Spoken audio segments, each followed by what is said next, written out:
Vidyakumar IS Academy Institute for your success. So நம்ம ஹிஸ்ட்ரியில் வந்து நம்ம ஃபர்ஸ்ட் கிளாஸ். ஸோ ஹிஸ்ட்ரியில் நம்ம என்ன பார்க்க போகிறோம் அப்படின்னு பார்த்தீங்கன்னா, நம்ம குரூப் 4 சிலபஸில் இருக்கக்கூடிய டாபிக்ஸ் அப்படி சொல்லி எடுத்துக்கிட்டோம் அப்படின்னா அதுதான் ஃப்ரெண்ட் இங்கே போட்டிருக்கோம். டிகோடிங் ஏற்கனவே நம்ம வந்து லான்ச் பண்ணியிருப்போம், அதை பார்த்துருப்பீங்க. ஸோ அதை கம்பைல் பண்ணி தான் மொத்தமாக போட்டிருக்கோம். இதுதான் நமக்கு ஹிஸ்ட்ரிக்கான சிலபஸ் அப்படி சொல்லி பார்க்குறோம் வந்து.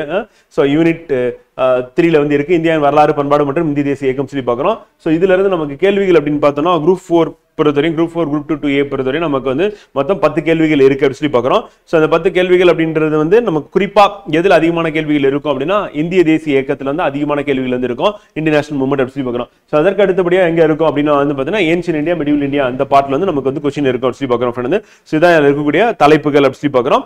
இதில் பெருசாக நம்ம கடைசியாக இருக்கு இந்திய பண்பாட்டின் இயல்புகள், வேற்றுமையில் ஒற்றுமை, இனம், மொழி, வழக்காறு அப்படின்றதுல, அப்புறம் இந்தியா ஒரு மதச்சார்பற்ற நாடு, சமூக நல்லிணக்கம் அப்படின்றது கொஞ்சம் குறைவாக தான் கேள்விகள் வந்து இருக்கும் அப்படின்னு பார்க்குறோம். ஸோ ஆனால் 10 கேள்விகளில் மெஜாரிட்டி நமக்கு 5லிருந்து 6 கேள்விகள் அப்படின்றது நம்ம ஐஎன்எம்ல வந்து வருவதற்கான வாய்ப்புகள் இருக்கு அப்படின்னு பார்க்குறோம். இன்றைய தலைப்பு நம்ம பார்க்க இருக்கிறது என்ன பார்க்க போறோம் அப்படின்னு பார்த்தோம்னா ஃப்ரெண்ட் வந்து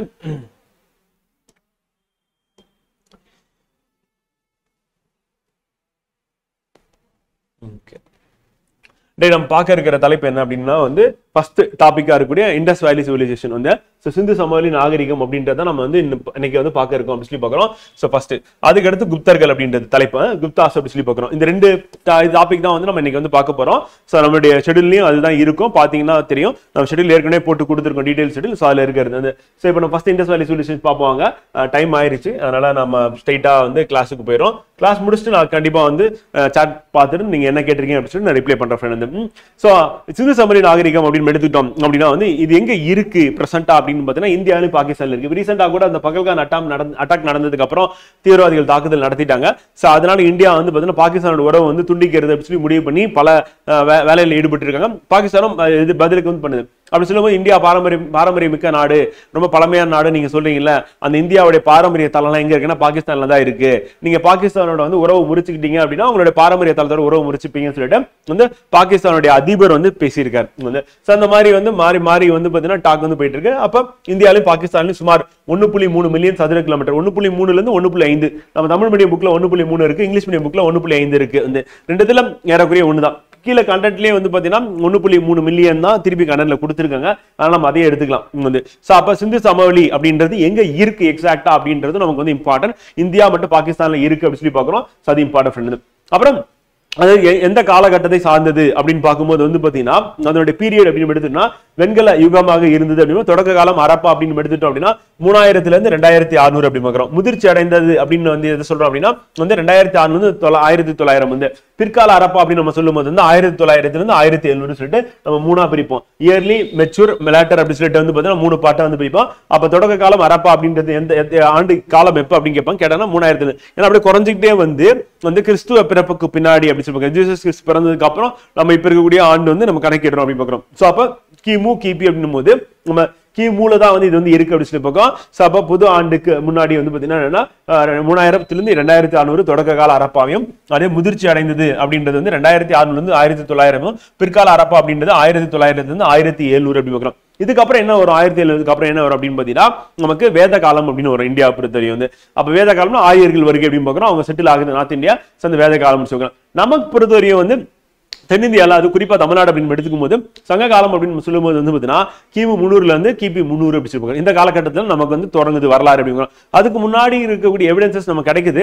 இப்ப கீழடியில நம்ம பார்க்கக்கூடிய எவிடன்ஸா இருக்கட்டும், மற்ற இடங்கள்ல வந்து பாத்தீங்கன்னா சிவகலையில கிடைச்சிருக்க எவிடன்சஸா இருக்கட்டும், சோ மாதிரி பொருந்தல் வந்து ஒவ்வொரு இடத்துலயும் நம்ம கிடைக்கக்கூடிய எவிடன்சஸ் வச்சு நம்ம ஆராய்ச்சி பண்ணும்போது இன்னும் காலம் வந்து கொஞ்சம் பின்னாடி போயிட்டு இருக்கு. இன்னும் எக்ஸாக்டா நமக்கு சிந்து சமவெளி நாகரிகத்தோட நம்ம கனெக்ட் பண்றதுக்கான எவிடன்சஸ் தமிழ்நாட்டுல கிடைக்கல. ஆனா சிந்து சமவெளி நாகரிகத்துல அங்க வாழ்ந்த மக்கள் வந்து பயன்படுத்திய பொருட்களுக்கும் நமக்கு ஒற்றுமை இருந்து இருக்கு அப்படின்னு பார்க்கிறோம். வந்து இங்க இருக்கக்கூடிய நகரங்களுடைய பெயர்ல அங்கேயும் இருந்திருக்கு அப்படின்னு சொல்லி பார்க்கிறோம். இதெல்லாம் வச்சு பார்க்கும்போது வந்து இப்ப இதுக்கு முன்னாடி தொழில் ஆராய்ச்சியாளர் வந்து பாத்தீங்கன்னா ஐராவத மகாதேவன் வந்து பாத்தீங்கன்னா அவருடைய கண்டுபிடிப்புகள்ல சிந்து சமவெளி நாகரிகம் அப்படின்றது வேற எதுவும் கிடையாது, திராவிட நாகரிகம் தான் அப்படின்னு சொல்லி அவர் வந்து சொல்லியிருக்காரு. அதையும் நம்ம பின்னாடி வந்து பார்க்க போறோம். அப்ப காலகட்டம் அப்படின்னு எடுத்துக்கிட்டோம் அப்படின்னா சிந்து சமவெளி நாகரிகம் அப்படின்னா தொடக்க காலம் வந்து முதிர்ச்சி அடைந்த காலம், அப்புறம் பிற்காலம் சொல்லிட்டு மொத்தம் 3 வகையா நம்ம பிரிக்கிறோம். சோ அது நமக்கு exam point of important friend. ஓகேவா? சோ அது நமக்கு எக்ஸாம்ல क्वेश्चन கேட்கிறதுக்கான வாய்ப்புகள் இருக்கு அப்படி சொல்லி பார்க்கிறோம். வந்து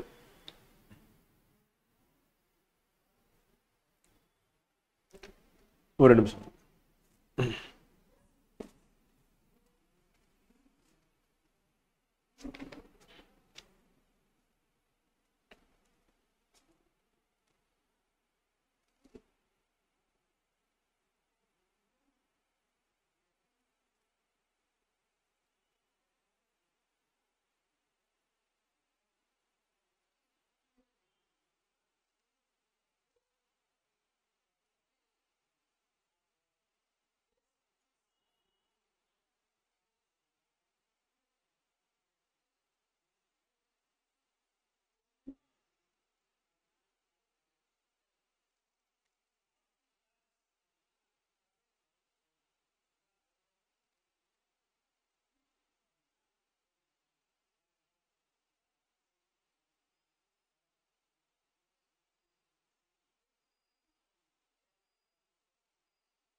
இந்த ஹைலைட் பண்ண காப்பி வந்து வரல, ஸோ அது மட்டும் இப்போ எடுத்துறேன். ஒரு நிமிஷம்.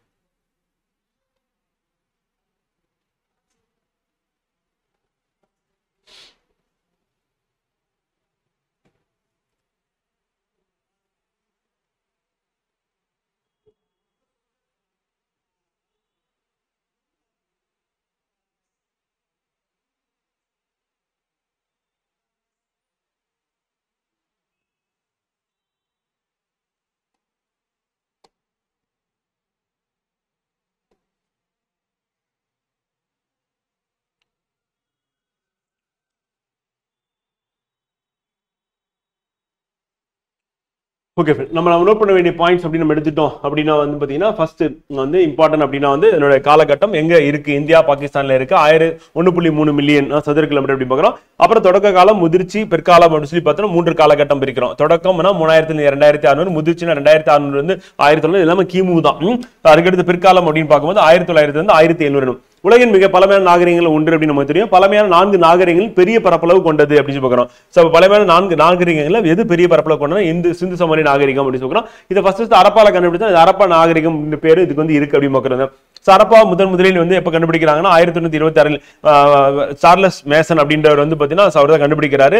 அமெரிக்கனும் அரப்பா பண்பாட்டோடு தொடர்புடைய இடத்திற்கு அலெக்சாண்டர் பான்ஸ் வருகை தரார். சோ அப்ப ஃபர்ஸ்ட் போறது யார் அப்படின்னா வந்து சார்லஸ் மேசன் வந்து 1826 போறாரு.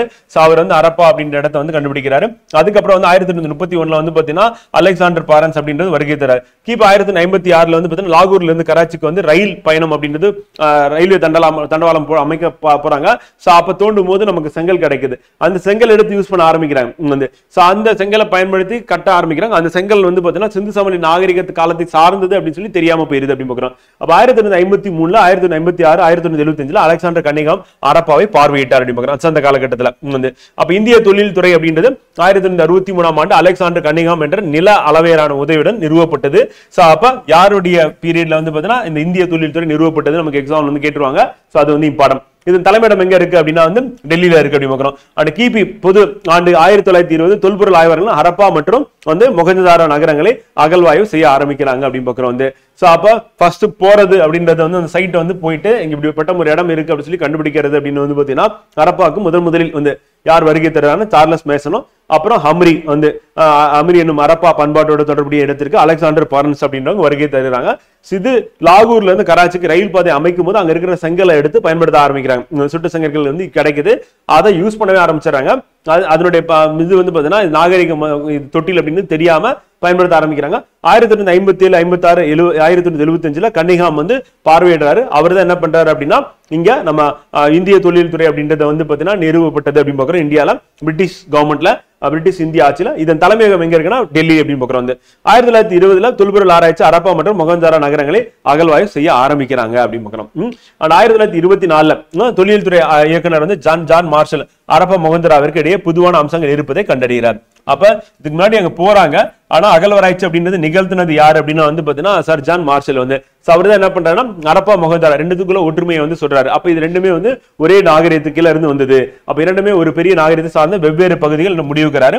அந்த அரப்பாவிலும் மொஹஞ்சதாரோவிலும் கண்டுபிடிக்கப்பட்ட மட்பாண்டங்களுக்கிடையே சிறிய அளவு வேறுபாடு இருப்பதை என்ன பண்ணாங்கன்னா ஆராய்ச்சியாளர்கள் கண்டுபிடிக்கிறார். அந்த அரப்பா நாகரிகம் மொஹஞ்சதாரோவை விட பழமையானது என முடிவுகிறேன். அப்ப எது வந்து பழமையானதுன்னு கேட்பாங்க எக்ஸாம்ல. நமக்கு அரப்பா நாகரிகம் வந்து மிக பழமையானது அப்படின்னு எதை விட மொஹஞ்சதாரோ. ரெண்டுமே என்னன்னா பெரிய நகரங்கள் ஃப்ரெண்ட். எங்க இருக்கு அப்படின்னா பாகிஸ்தான்ல தான் இருக்கு அப்படின்னு பாக்குறோம்.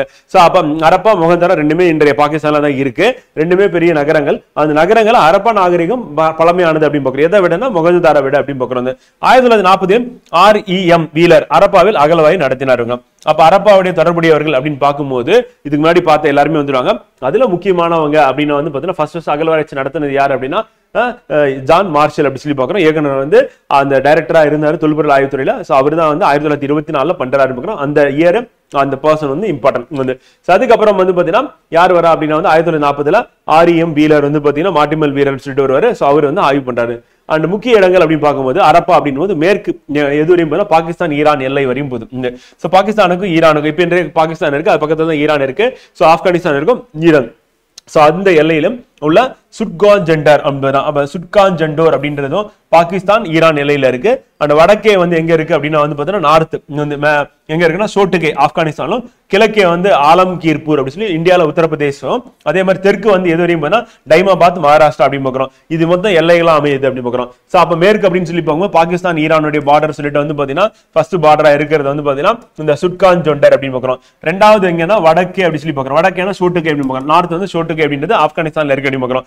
கிழக்கு அப்படின்றது வந்து இந்தியால ஆலம்கீர்பூர் அப்படின்னு பாக்குறோம். தெற்கு அப்படின்றது வந்து டைமாபாத் எங்கன்னா மகாராஷ்டிரா அப்படின்னு பாக்குறோம். சோ இதுதான் வந்து பாத்தீங்கன்னா நம்ம பரவி இருக்கக்கூடிய எல்லை பாக்குறோம். மிகப்பெரிய எல்லையில பரவி காணப்பட்டது அப்படின்னு பாக்குறோம். எது அப்படின்னா வந்து சிந்து சமவெளி நாகரிகம் அப்படி பாக்குறோம். அப்ப சிந்து சமவெளி நாகரிகம் எல்லைகளாக எது இருக்கு அப்படின்னு பாத்தீங்கன்னா வந்து சுட்கான் ஜெண்டர் அப்படின்னா வந்து மேற்கு, வடக்கு எங்க இருக்குன்னா சோட்டு கை அப்படின்னு சொல்லி பாக்குறோம். ஆப்கானிஸ்தான் வந்து வடக்கு வந்து, ஈஸ்ட் வந்து ஆலம்கீர் உத்தரப்பிரதேசம் அப்படின்னு பாக்குறோம். தெற்குல யார் இருக்கா அப்படின்னா டைமாபாத் மகாராஷ்டிரா அப்படின்னு பாக்குறோம். இது நமக்கு எக்ஸாம்ல கேள்வியா கேட்டுருவாங்க. இது வந்து வெரி வெரி படம். அப்ப மிகப்பெரிய பரப்பை கொண்டது 4 பெரிய நாகரிகங்கள், இதான் மிக பெருசு அப்படின்னு பாத்தீங்கன்னா ஹரப்பான்னு பாக்குறோம். அப்ப அதனுடைய பரப்பளவு எவ்வளவு தூரத்துக்கு பரவி இருக்கு அப்படின்றது இம்பார்ட்டன்ட்.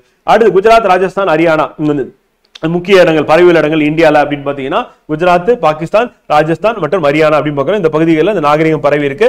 அதே மாதிரி ஹரப்பா நாகரிகம் வந்து சிந்து சமவெளி நாகரிகம் என்று அழைக்கப்படுகிறது. காரணம் என்ன, சிந்து சமவெளி நாகரிகம் என்று அழைக்கப்படும். ஏன்னா ஹரப்பா முதலில் கண்டுபிடிக்கப்பட்ட இடம் முடிவுகிறோம். ஆனா இந்த நாகரிகம் தோன்றதுக்கு காரணமானது எது அப்படின்னா வந்து இண்டஸ் ரிவர், சிந்து ஆறு அப்படி பாக்குறோம்.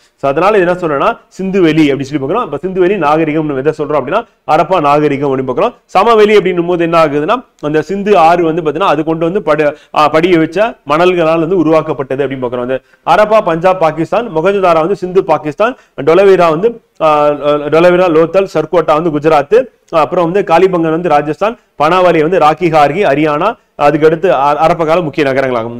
சோ அப்ப அரப்பா காலத்து முக்கிய நகரங்கள் என்னென்ன அப்படின்னு சொல்லிட்டு கண்டிப்பா நம்ம வந்து படிக்கணும். இது எக்ஸாம் பாயிண்ட் ஆஃப் வியூ நம்ம கேட்டுருவாங்க எங்க இருக்குன்னு கேட்பாங்க. இப்ப அரப்பா எங்க இருக்குன்னா இப்ப பஞ்சாப் அப்படின்னு சொல்லிட்டு வந்து பாத்தீங்கன்னா பாகிஸ்தான்ல இருக்கக்கூடிய ஒரு மாகாணம் அப்படின்னு பாக்குறோம். சோ அங்க இருக்கு அப்படின்னு பாக்குறோம். வந்து மொஹஞ்சதாரோ எங்க இருக்கு அப்படின்னா வந்து சிந்துன்னு சொல்லிட்டு ஒரு மாகாணம் இருக்கு, ஸ்டேட். நம்ம இந்தியாவில் எப்படி தமிழ்நாடு, கேரளா, ஆந்திரான்னு இருக்கும், அந்த மாதிரி ஸ்டேட் எங்க இருக்குன்னா பாகிஸ்தான்ல இருக்கு. சோ அப்ப மொஹஞ்சதாரோ அப்படின்றது வந்து பாத்தீங்கன்னா எங்க இருக்கு அப்படின்னு கேட்கறதுக்கான வாய்ப்பு இருக்கு. கேட்டாங்க அப்படின்னா பாகிஸ்தான்ல எந்த மாகாணத்துல அப்படின்னா சிந்து மாகாணத்துல அப்படி பாக்குறோம். ரெண்டாவது டோலவீரா, அப்புறம் லோத்தல், சுர்கோட்டா அப்படின்றது வந்து பாத்தீங்கன்னா மூன்றாவதா பார்க்கக்கூடியது. அப்ப டோலவீரா, லோத்தல், சுர்கோட்டா இது எல்லாமே எங்க இருக்குன்னா குஜராத்ல இருக்கு அடிமுகம். நான்காவதா நம்ம என்ன சொல்லலாம், காலிபங்கன் எங்க இருக்குன்னா ராஜஸ்தான்ல இருக்கு. பனாவாலி ராக்கி ஹார்கி அப்படின்னு பாக்குறோம் எங்க இருக்குன்னா ஹரியானால இருக்கு அடிமுகம். சோ 5 இடங்கள் அப்படின்னா முக்கியமான இடங்கள் அப்படின்னு பார்க்கும்போது ஒண்ணு பாகிஸ்தான் இருக்கு அப்படின்னு பாக்குறோம். சோ அதுக்கு அடுத்து வந்து பாத்தீங்கன்னா குஜராத் இருக்கு, ராஜஸ்தான் இருக்கு, அடுத்து வந்து பாத்தீங்கன்னா ஹரியானா அப்படின்னு பாக்குறோம். இந்த 5 முக்கிய இடங்கள் வந்து பாத்தீங்கன்னா சிந்தா பகுதிகளில் இருக்கக்கூடிய நகரங்கள் அப்படின்னு பார்க்கும்போது வந்து குஜராத் அப்படின்னு எடுத்துக்கும் போது என்னென்ன நகரம் இருக்குன்றது இம்பார்ட்டன்ட். டோலவீரா, லோத்தல், சர்கோட்டா அப்படின்னு பாக்குறோம். இல்ல லோத்தல் அப்படின்றது வந்து துறைமுகம் அப்படின்னு பாக்குறோம் சிந்து சமவெளி நாகரிகத்துல. அதே மாதிரி காலிபங்கன் முக்கியமான ஒரு தளம் எங்க ராஜஸ்தான்ல இருக்கு. அந்த பனாவாலி, ராக்கி ஹார்கி முக்கியமானது ஹரியானா. இதுல எக்ஸாம்ல எதுவும் உங்களுக்கு கேள்வி கேட்பாங்கன்னா ராக்கி ஹார்கி ஹரியானா கேட்பாங்க, வந்து காலிபங்கன் குஜராத் கேட்பாங்க, லோத்தல் வந்து காலிபங்கன் வந்து ராஜஸ்தான் கேட்பாங்க, லோத்தல் வந்து குஜராத் அப்படின்றது கேட்பாங்க. வந்து இது வந்து ரொம்ப ரொம்ப முக்கியமான. டோலவீராவும் கேட்பாங்க ஃப்ரெண்ட், டோலவீராவும் கேட்கறதுக்கான வாய்ப்பு இருக்கு. இது நம்ம தொடர்ந்து கேள்வியா வர்றதுக்கான வாய்ப்பு இருக்கு. அடுத்து மொத்தம் வந்து நம்ம ஏற்கனவே பார்த்தோம் 1.3 மில்லியன் அப்படின்னு பார்த்தா அந்த 13 லட்சம் சதுர கிலோமீட்டர் பரப்பளவில் 6 பெரிய நகரங்களையும் 200க்கும் மேற்பட்ட கிராமங்களையும் உள்ளடக்கியது அப்படின்னு பார்க்கிறோம். சிந்து சமவெளி நாகரிகம் நகர நாகரிகம் சொல்றோம். காரணம் நகரங்கள் தோன்றிருச்சு, ஆனா அப்ப கிராமங்கள் இருந்திருக்கு. அப்ப கிராமம் அப்படின்னு பார்க்கும்போது கிட்டத்தட்ட 200க்கும் மேற்பட்ட கிராமங்களை இது வந்து உள்ளடக்கியதா இருந்திருக்கு அப்படின்னு பார்க்கிறோம். மெகர்கர் அப்படின்னா புதிய கற்கால மக்கள் வாழ்ந்த ஒரு இடம் தான் மெகர்கர் அப்படின்னு பார்க்கிறோம். சிந்துவெளி நாகரிகத்துக்கு முன்னோடியா வந்து இருக்கு அப்படின்னு பார்க்கிறோம். மெகர்கர்னா என்னன்னு கேட்டாங்கன்னா சிந்து வெளி நாகரிகத்துக்கு முன்னாடி ஹரப்பா நாகரிகத்துக்கு முன்னோடியா இருந்தது மெகர்கர் அப்படின்னு பார்க்கிறோம். மக்கள் அங்க வாழ்ந்திருக்காங்க. பாகிஸ்தான் நாட்டில் பலுச்சிஸ்தான் மாநிலத்தில் போலன் ஆற்று பள்ளத்தாக்கில் அமைந்துள்ளது. அது எங்கப்பா இருக்குன்னு கேட்டாங்கன்னா இப்ப பலுச்சிஸ்தான் அப்படின்றது வந்து எங்க இருக்குன்னா பாகிஸ்தானுடைய போலன் ஆற்று பள்ளத்தாக்கில் அமைஞ்சிருக்கு அப்படின்னு பார்க்கிறோம். அங்க மக்கள் வாழ்ந்ததுக்கான எவிடன்ஸ் கிடைக்குது. சிந்துவெளி நாகரிகத்துக்கு முற்பட்டது அப்படின்னு பார்க்கிறோம். அப்ப அதுக்கப்புறமா வந்ததுதான் சிந்துவெளி நாகரிகம். அப்ப மெகர்கர்னா என்னன்னு கேட்பாங்க, சிந்துவெளிக்கு முற்பட்டது எங்க இருக்குன்னு கேட்டாங்கன்னா பலுச்சிஸ்தான் பாகிஸ்தான்ல போலன் ஆற்று பள்ளத்தாக்கில் இருக்கு அப்படின்னு பார்க்கிறோம். பலுச்சிஸ்தான் அப்படின்ற ப்ராவின்சி வந்து பாகிஸ்தான்ல தான் இருக்கு. அதுதான் வந்து ஒரு பெரிய பிரச்சனையா இருக்கு அப்படின்னு சொல்லிட்டு பாகிஸ்தான் வந்து சொல்றது. எப்படி நமக்கு காஷ்மீர்ல வந்து பாத்தீங்கன்னா தீவிரவாதம் இருக்கும், அதே மாதிரி பலுச்சிஸ்தான்லயே வந்து பாகிஸ்தான் அரசாங்கம் பேஸ் பண்ணக்கூடிய தீவிரவாதம் இருக்கும். தொடக்க கால மனிதர்கள் வாழ்ந்ததாக கண்டறியப்பட்ட இடங்கள் இது ஒன்று. மக்கள் வேளாண்மையிலும் கால்நடை வளர்ப்பிலும் ஈடுபட்டதான சான்று இங்க கிடைத்துள்ளது. அப்ப மெகர்கர் அப்படின்ற பிளேஸ்ல வந்து மக்கள் வேளாண்மையில் ஈடுபட்டிருக்காங்க, கால்நடை வளர்த்திற்கான சான்றும் இருந்திருக்கு. வந்து இது வந்து கிமு 700 ஒட்டிய காலத்திலேயே வந்து பாத்தீங்கன்னா மெகர்கள் நாகரிகத்துக்கு முந்தைய வாழ்க்கை நிலவியதற்கான தொழில் சான்று கண்டுபிடிக்கப்படும். அப்ப நாகரிகத்துக்கு முந்தைய காலத்துல சிந்துவெளி நாகரிகத்துக்கு முந்தைய காலம் அப்படின்னு பார்க்கும்போது கிமு 700 இருந்திருக்காங்க அப்படின்னு பாக்குறோம். அடுத்து அரப்பா அப்படின்னு எடுக்கும்போது திட்டமிட்ட நகரங்கள். உலகின் முதல் திட்டமிட்டப்பட்ட நகரங்கள் எதுனா அரப்பா நாகரிகம். அரப்பா நாகரிகத்தின் தொடக்க நிலையில் அப்பகுதி முழுதும் கிராமங்கள் ஊர்களும் வளர்ச்சி பெற்றன. முதிர்ந்த அரப்பா பண்பாட்டு கட்டத்தில் நகர மையங்கள் தோன்றின. அப்ப முதிர்ந்த அரப்பா அப்படின்னு மெச்சூரிட்டி பீரியட் நம்ம ஏற்கனவே வந்து பார்த்தோம். அந்த பீரியட்ல வந்து பாத்தீங்கன்னா நகரங்கள் வந்து தோன்றுது. அப்ப எப்ப நகர மையங்களாக இருந்தது அப்படின்னா முதிர்ந்த காலகட்டத்துல. அந்த மேல் நகர அமைப்புன்னு சொல்லிட்டு ஒரு நகர அமைப்பு சொல்ற ஃப்ரெண்ட் வந்து மேல் நகர அமைப்புல என்ன அப்படின்னா வந்து யாரு இருந்தாங்க அப்படின்னா அரசர்கள் மாதிரி இருக்கக்கூடிய அதிகாரிகள் வந்து இருந்திருக்காங்க அப்படின்னு. அப்புறம் நகரத்தின் மேற்கு பகுதி. அப்ப நகரத்தின் மேற்கு பகுதி யார் இருந்தாங்க அப்படின்னா வந்து பாத்தீங்கன்னா உயர் வகுப்பினர் வந்து இருந்திருக்காங்க. பகுதி சற்று உயரமானது அப்படின்னு பார்க்கிறோம். அது கோட்டை எனப்பட்டது. நகர நிர்வாகிகள் இதை பயன்படுத்தினார். பெருங்குளம் தானிய களஞ்சியம் எல்லாமே எங்க இருக்கு அப்படின்னா நகரத்தின் மேற்கு பகுதியில இருக்கு அல்லது மேல் நகர அமைப்புல இருக்கு அப்படின்னு பாக்குறோம். அதே மாதிரி கீழ் நகர அமைப்பு அப்படின்னும் போது நகரத்தின் கிழக்கு பகுதி கீழ் நகர அமைப்பா இருக்கு. இது சற்று தாழ்ந்து உயரமுடையதா வந்து இருக்கு அப்படின்னு அதிக பரப்பு கொண்டது அப்படின்னு பாக்குறோம். பொதுமக்கள் வசிக்கும் இடமாக இது வந்து இருக்கு அப்படின்னு பாக்குறோம். அப்ப மேட்டு நிலத்துல இருந்து வந்து பாத்தீங்கன்னா மக்களை வந்து கண்காணிக்கிறதுக்கும் ஏன்னா அங்க வந்து விளைச்சல் வந்து விவசாயம் செய்யக்கூடியவர்களை பார்ப்பதற்கும் வந்து பாத்தீங்கன்னா இந்த நகரத்தார் வந்து இங்க இருந்து அங்க பார்க்கக்கூடிய வகையில இருந்திருக்கு அப்படின்னு பாக்குறோம். அப்ப கிழக்கு பகுதி கீழ் நகர அமைப்பும் மேற்கு பகுதி வந்து மேல் நகர அமைப்பு இருந்திருக்கு. அந்த நகர அதிகாரிகள் வந்து இருந்த இடம் வந்து பாத்தீங்கன்னா மேல் நகர அமைப்புல இருந்திருக்காங்க. மேற்கு பகுதியில இருந்திருக்காங்க. கீழ் பகுதியில வந்து தாழ்ந்து உயரம் அதிக பரப்பு கொண்டது. பொதுமக்கள் வசிக்கும் இடமா இது வந்து இருந்திருக்கு அப்படின்னு பாக்குறோம். அப்ப ரெண்டு பிரிவா வந்து பிரிக்கிற மாதிரி இருக்கு அப்படின்னு அரப்பா வந்து பஞ்சாப் பாகிஸ்தான், மொகஞ்சதாரோ வந்து சிந்து பாகிஸ்தான், தொலைவிரா குஜராத் பார்த்தோம், கலிபங்க ராஜஸ்தான், லோத்தல் வந்து குஜராத் நம்ம இப்பதான் பார்த்தோம், பனவலி ராஜஸ்தான், ராக்கிகாரி ஹரியானா அப்படின்னு பார்க்கிறோம், அண்ட் சுர்கோட்டா குஜராத் அப்படின்றது இப்பதான் நம்ம பார்த்தோம். இதெல்லாம் வந்து அங்க இருக்கக்கூடிய முக்கியமான தலங்கள் அப்படி பார்க்கிறோம். சிந்து வெளி தலங்கள். அரப்பா நகரங்கள் கோட்டை சுவர்கள், நன்கு திட்டமிடப்பட்ட தெருக்கள், சந்துக்கள், கழிவுநீர் கால்வாய்கள் அப்படின்னா இதெல்லாம் சிறப்பு வாய்ந்தது அப்படின்னு பாக்குறோம். இப்ப ஒரு நகரம் அப்படின்னா என்னெல்லாம் கட்டமைப்பு இருக்கணுமோ அது எல்லாமே வந்து இருந்திருக்கு அப்படின்னு பாக்குறோம். சதானுடைய சிறப்பு அப்படின்னு பாக்குறோம். அடுத்து வீடுகளில் பல அறைகள் இருந்தன அப்படின்னு பாக்குறோம். பல வீடுகளில் சுற்றிலும் அறைகளுடன் கூடிய முற்றம் அமைந்திருந்தது. அரப்பா மக்கள் சுடாத செங்கற்களை பயன்படுத்தியிருக்காங்க. அப்ப வீடுகள்ல பல அறைகள் வந்து இருந்திருக்கு. அதே மாதிரி பல அறைகள் இருந்திருக்கு. பல வீடுகளில் சுற்றிலும் அறைகளுடன் கூடிய முற்றமும் இருந்திருக்கு. அப்ப அறைகளுடன் கூடிய முற்றம் அப்படின்றதும் அவங்களுக்கு வந்து இருந்திருக்கு அப்படின்னு பாக்குறோம். அதே மாதிரி பால்கனிஸோட அசாது இருந்திருக்கு. அரபா மக்கள் சுடாத செங்கற்கள் அப்ப ரெண்டுமே பயன்படுத்தியிருக்காங்க வந்து. அதுக்கு அடுத்து வீடுகள் மண் செங்கற்களால் கட்டப்பட்டன. வடிகால் வாய்க்கால்கள் சுட்ட செங்கற்களால் கட்டப்பட்டன. அப்ப வீடுகள் வந்து பாத்தீங்கன்னா மண் செங்கல்லையும் கட்டியிருக்காங்க. அதே மாதிரி சுட்ட செங்கல்லால வந்து பாத்தீங்கன்னா வாய்க்கால்கள் அமைச்சிருக்காங்க விவசாயத்துக்கு. அதே மாதிரி உள்ளாட்சி அமைப்பு ஒன்று நகரங்களின் திட்டமிட்டலை கட்டுப்படுத்தி இருக்க வேண்டும். உள்ளாட்சி அமைப்பு கண்டிப்பா இருந்திருக்கணும். ஏன்னா அந்த நகர அமைப்பு இருந்தனாலதான் நமக்கு ஒரு சாலை அப்படின்றது 90 டிகிரில கட் ஆகிற மாதிரி இருக்கு. அது மாதிரி கால்வாய்கள் வந்து பாத்தீங்கன்னா கழிவுநீர் கால்வாய் போற வசதி இருக்கு. அதே மாதிரி செப்டிக் டேங்க் ஒவ்வொரு வீட்லயும் இருந்திருக்கு. கிணறு ஒவ்வொரு வீட்லயும் இருந்திருக்கு அப்படின்னு பாக்குறோம். இது எல்லாமே வந்து பாத்தீங்கன்னா 5000 வருஷத்துக்கு முன்னாடியே சிந்து சமவெளி நாகரிகத்துல இருந்திருக்கு அப்படின்னு பாக்குறோம். அதே மாதிரி மாபெரும் குளியல் குளம் அப்படின்றது மொகஞ்சதாரோல இருந்தது அப்படின்னு பாக்குறோம். சில வீடுகள் மாடிகளும் இருந்திருக்கு. அதே மாதிரி மாபெரும் குளியல் குளம் எங்க இருந்திருக்குன்னா மொகஞ்சதாரோ. குளத்தின் அருகே நன்கு தளமிடப்பட்ட பல அறைகள் இருந்திருக்கு. அந்த தோண்டி எடுக்கப்பட்ட சில கட்டுமான களஞ்சியங்கள் போல் காணப்படுகின்றன. அப்ப களஞ்சியமும் இருந்திருக்கு. அதே மாதிரி குளியல் குளம் அப்படின்றது மொகஞ்சதாரோல இருந்திருக்கு அப்படின்னு பாக்குறோம். அது இம்பார்ட்டன்ட். பண்டைய அரசு போன்ற அரசியலமைப்பு ஒன்று இருந்திருக்க வேண்டும். ஆனா யாரு இருந்தா என்னன்னு தெரியாது. அதாவது கோட்டை கிடையாது. அதே மாதிரி வந்து என்ன கிடையாது அப்படின்னா கோட்டை மாதிரி இருக்கக்கூடிய நகர அமைப்பு வந்து இருந்திருக்கு.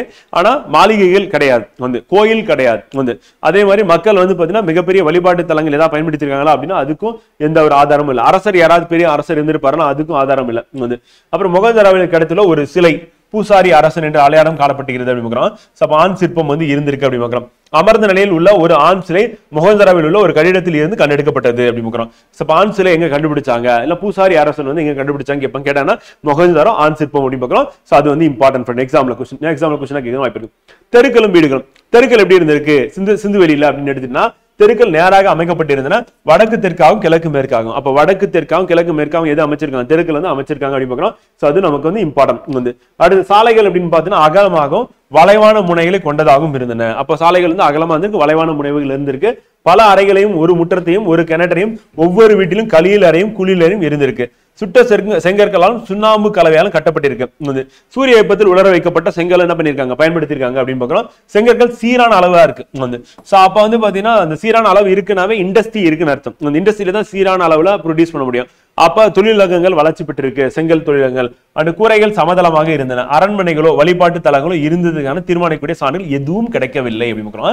அப்ப அரண்மனை பத்தி தெரியல, வழிபாட்டு தலங்கள் பத்தி தெரியல அப்படின்னு. அப்ப என்ன இருந்திருக்கு என்னெல்லாம் இல்ல அப்படின்றத நம்ம வந்து தெரிஞ்சு வச்சுக்கணும். எக்ஸாம்ல கேட்கும் போது நம்ம கரெக்டா ஆன்சர் பண்றதுக்கு வசதியா இருக்கும். வந்து கலைநீர் அமைப்பு அப்படின்னு பார்க்கும்போது பொது சுகாதாரம், மேம்பட்ட சுகாதாரம், மற்றும் வடிகால் அமைப்பு குறித்த விழிப்புணர்வு இருந்திருக்கு. அப்ப சுகாதாரமா மக்கள் வாழ்ந்திருக்காங்க, செல்ஃப் ஹைஜீனிக் சொல்லலாம். அதே மாதிரி வடிகால் அமைப்பு, தண்ணி வந்து வடிஞ்சு போறதுக்கான வசதி ஏற்படுத்தியிருக்காங்க. மூடப்பட்ட கழிவுநீர் வடிகால் அமைப்பு. இப்ப கூட சாக்கடைகளை பல கிராமங்கள்ல திறந்த நிலையில தான் ஓடிட்டு இருக்கும். ஆனா 5000 வருஷத்துக்கு முன்னாடி சிந்து சமவெளி நாகரிகத்துல சாக்கடைகளை மூடி வச்சு என்ன பண்ணிருக்காங்க, அது வழியா போயிருக்கு அப்படின்னு பாக்குறோம். அதே மாதிரி ஒவ்வொரு வீட்லயும் என்ன பண்ணிருக்காங்க, செப்டிக் டேங்க் இருந்திருக்கு அப்படின்னு சொல்லி பாக்குறோம். சோ அந்த அளவுக்கு வந்து வசதி. ஓரிடம் திடக்கழிவுகளை தேக்குவதற்கான குழிகள் இருந்தன, செப்டிக் டேங்க். அவை திடக்கழிவுகளை தேக்கி கழிவு நீரை மட்டும் வெளியேற்றும். அந்த மாதிரி அவ்வளவு சயின்டிபிக்கா வந்து பாத்தீங்கன்னா கட்டமைச்சிருக்காங்க அப்படின்னு பாக்குறோம். பெருங்குளம் மொஹஞ்சதாரோ நம்ம ஏற்கனவே பார்த்தோம். இது எப்படி இருக்குன்னா செவ்வக யுகத்துல இருக்கு, நகரின் நடுவே அமைக்கப்பட்டுள்ளது. நீர் கசியாத கட்டுமானத்துக்கான மிக பழமையான சான்று. அப்ப அந்த ஸ்விம்மிங் பூல் மாதிரி ஒரு பெரிய குளம் இருக்கு, அந்த குளத்துல வந்து பாத்தீங்கன்னா நீர் கசியாம இருக்கிறது, அது ஒரு புதிய தண்ணீரை கொண்டு வருவது, பழைய தண்ணீரை வெளியெடுக்கக்கூடிய வசதிகள் எல்லாமே இருக்கு. வந்து சுவர்கள் சுட்ட செங்கற்களால் கட்டப்பட்டு நீர் கசியாமல் இருப்பதான சுவரிலும் தளத்திலும் பல அடுக்குகள் இயற்கை தார் ஜிப்சம் செறிந்த சுண்ண சாந்தால் கொண்டு பூசப்பட்டிருக்கு அப்படின்னு பாக்குறோம். அப்ப இயற்கை தார ஜிப்சம் பயன்படுத்திருக்காங்க அப்படின்னு பாக்குறோம். சோ அப்ப அந்த கட்டுமான தொழில்நுட்பம் அப்படின்றது நல்லா வளர்ச்சி பெற்றிருக்கு அப்படின்னு பாக்குறோம். அந்த மாடி வீடே கட்டியிருக்காங்க அப்படின்னும் போது வந்து ஆச்சரியமா தான் இருக்கும். அதே மாதிரி செங்கல் பயன்படுத்தி கட்டடம் கட்டியிருக்காங்க. குளத்தின் பக்கவாட்டில் 3 புறமும் அறைகள் உள்ளன அப்படின்னு பாக்குறோம். அந்த பெருங்குளம் எதுக்குன்னா அந்த குளத்துல குளிச்சுட்டு உடை மாற்றுவதற்காக வந்து இருந்திருக்கலாம் அப்படின்றாங்க. பெருங்குளம் சடங்குகளுடன் தொடர்புடைய நீராடல் நிகழ்வுக்கு பயன்படுத்தப்பட்டிருக்கலாம், ஆனா எக்ஸாக்டா தெரியல. அவங்க வந்து பாத்தீங்கன்னா சடங்குகளுக்காக அந்த குளத்தை பயன்படுத்தினாங்க.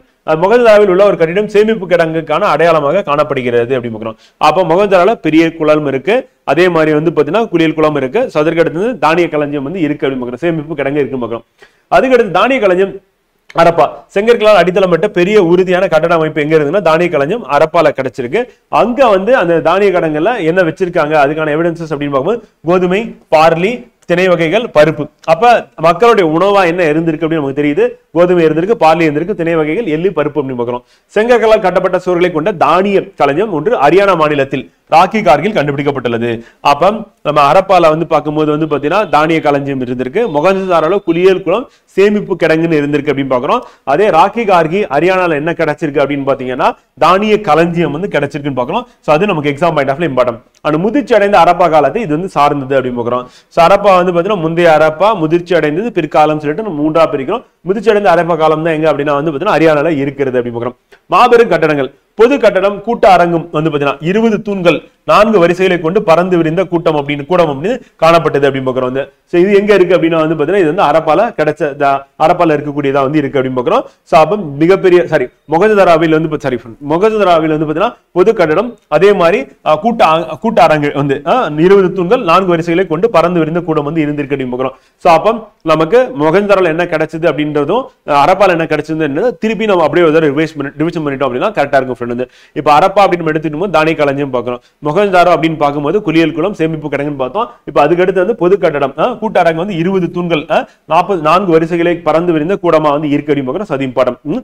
அடுத்து தொழில் அப்படின்னு பார்க்கும்போது முதன்மையான தொழில் பற்றி எதுவும் நமக்கு தெரியல, என்ன முதன்மையான தொழில் சொல்லிட்டு. ஆனா என்ன பண்ணிருக்காங்க அப்படின்னா வேளாண்மை தெரிஞ்சிருக்கு, கைவினை பொருட்கள் செய்தல், பானை வனைதல், அணிகலன்கள் செய்தல், இதெல்லாம் வந்து பாத்தீங்கன்னா அவங்களுடைய தொழிலா வந்து அரப்பா மக்கள் வந்து செஞ்சிருக்காங்க.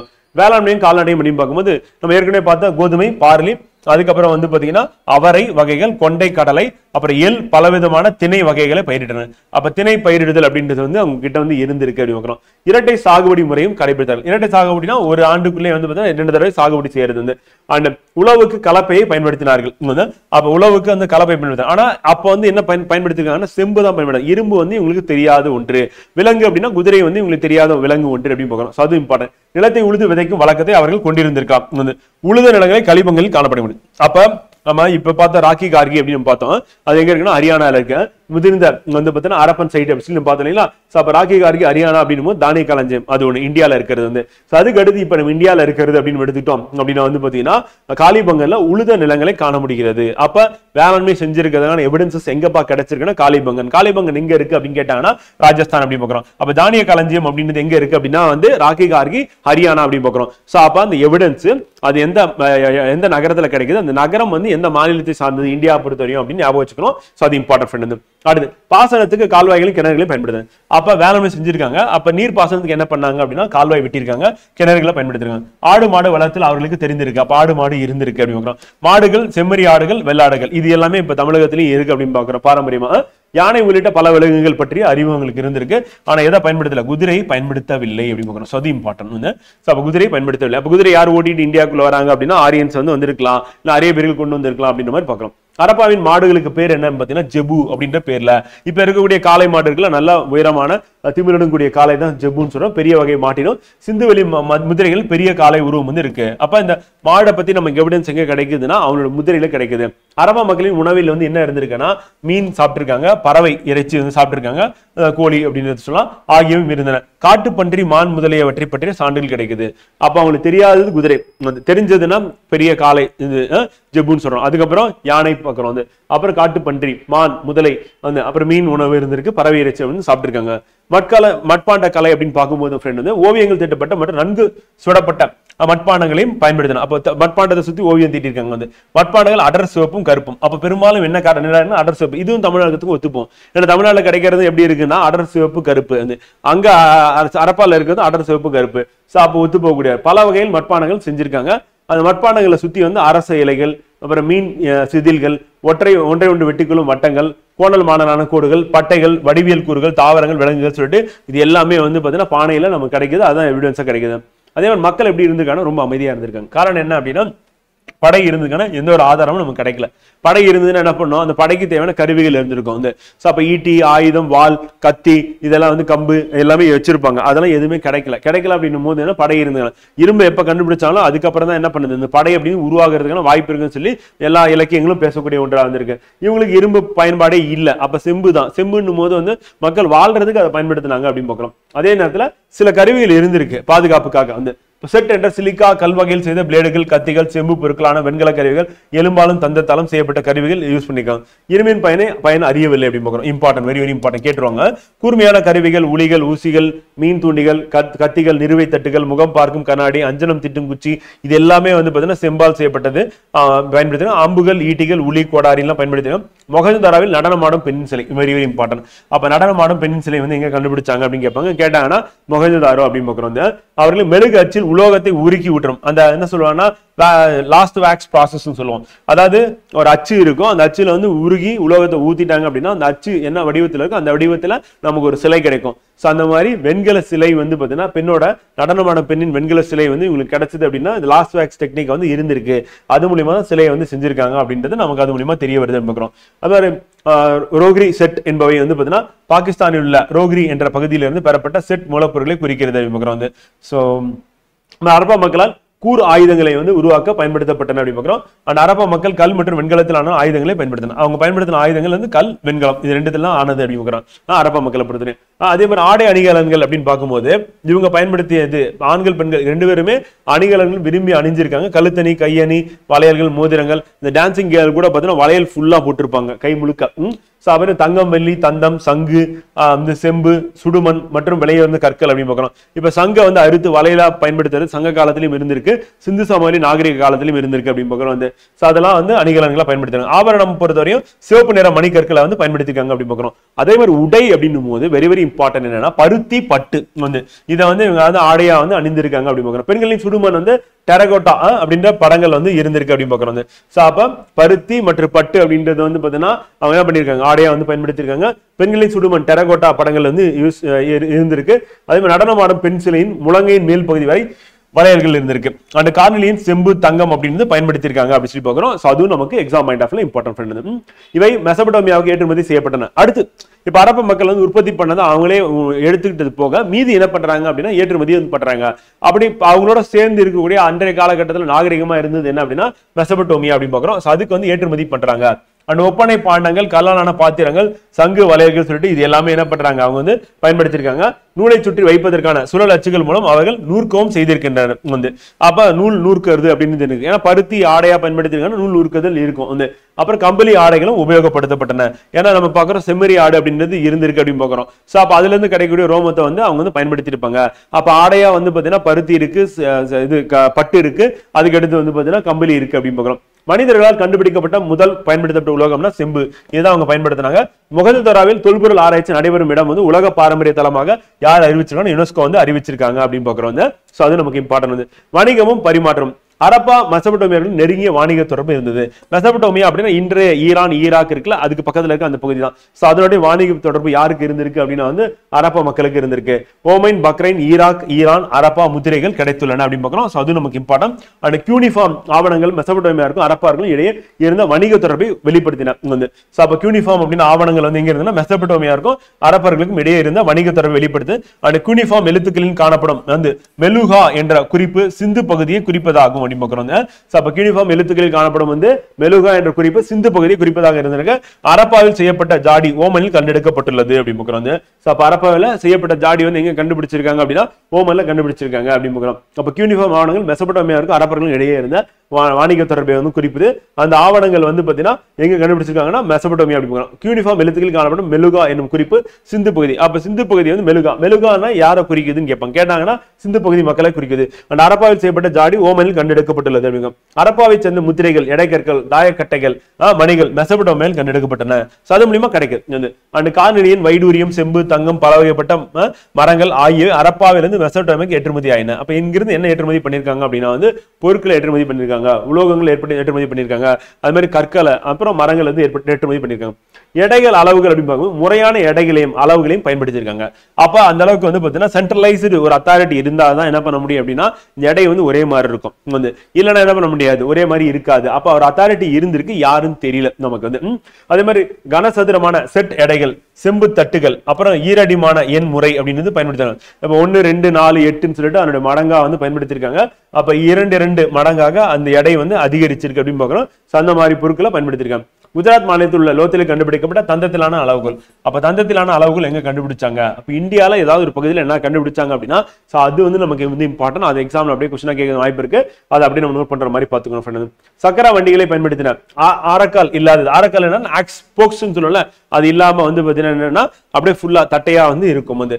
அப்ப மெசபடோமியாவுடன் விரிவான கடல் வாணிகம் நடைபெற்று இருக்கிறது. அது எப்படி வாணிகம் வச்சுக்கிட்டாங்க அப்படின்றது இம்பார்ட்டன்ட் வந்து பாத்தீங்கன்னா கடல் வாணிகம் வந்து இருந்திருக்கு மெசபடோமியர்களிடமே இருக்கிறோம். அதுக்கடுத்து ஈராக், குவைத் மற்றும் சிரியா போன்ற பண்டைய மெசபடோமியாவில் உள்ள சுமேர் பகுதியில் கிடைத்துள்ளது. சுமேரியாவின் அக்காடியா பேரரசுக்குட்பட்ட அரசன் வந்து நாரம்சின் சிந்துவெளி பகுதியில் உள்ள மெலுகா என்னும் இடத்தில் இருந்து அணிகலன் வாங்கியதாக நாரம்சின் குறித்த காவியத்தில் குறிப்பிடப்படுது. அப்ப சுமேரியால இருக்கக்கூடிய அரசன் வந்து பாத்தீங்கன்னா அக்காடியா பேரரசுக்குட்பட்ட அரசன் வந்து அக்காடியா பேரரசுக்குட்பட்ட அரசன் வந்து யாருன்னா நாரம்சின். இவர் வந்து எங்க வாங்குறாரு அப்படின்னா வந்து பாத்தீங்கன்னா அணிகலன்கள் வந்து ஹரப்பா நாகரிகம் இருந்த மெலுகா அப்படின்ற பகுதியில் வாங்க. மெலுக்கான சிந்துவெளி நாகரிகத்தை குறிப்பிடுது. கைவினை தயாரிப்பு அப்படின்னு எடுத்துட்டோம்னா மணிகள், அணிகலன்கள் செய்தல், சங்கு வளையல் செய்தல், உலோக வேலைகள் அப்படின்னு இதெல்லாமே கைவினை தொழிலா வந்து இருந்திருக்கு. கார்னிலியன் மணி, ஜாஸ்பர் கிறிஸ்டல் படிகக்கல் அண்ட் ஸ்டிடைட் நுரைக்கல், செம்பு, வெண்கலம், தங்கம் உலோகங்களில் சங்கு, பீங்கான், சுடுமன் அப்படிலாம் பயன்படுத்திருக்காங்க அப்படிங்க. இதெல்லாம் அவங்க பயன்படுத்தியது அப்படி பார்க்கிறோம். மெசபடோமியாவுக்கு ஏற்றுமதி செய்யப்பட்டன அப்படி பார்க்கிறோம். வந்து ஏற்றுமதியும் பண்ணியிருக்காங்க அப்படி பார்க்கிறோம். இப்ப பொருள் நகரம் எங்க கண்டுபிடிச்சாங்க, சங்கு வந்து பாத்தீங்கன்னா நாகேஸ்வர் பாலக்கோட் கண்டுபிடிச்சாங்க. வைடூரியம் வந்து ஷாட்டுக்கை வந்து. அதே மாதிரி கார்னிலியன் மணி அப்படின்னு லோத்தல்ல கண்டுபிடிக்கிறாங்க குஜராத் வந்து. அண்ட் ஸ்டிடைட் நுரைக்கல் அப்படின்னு தெற்கு ராஜஸ்தான்ல கண்டுபிடிக்கிறாங்க. அதே மாதிரி செம்பு அப்படின்றது ராஜஸ்தான் ஓமன் பகுதியில் கண்டுபிடிக்கிறாங்க அப்படின்னு பாக்குறோம் வந்து. இப்ப ராஜஸ்தான்ல இப்பயும் வந்து செம்புல நம்பர் 1 உற்பத்தியாளரா வந்து இருக்கு அப்படின்னு பாக்குறோம் வந்து.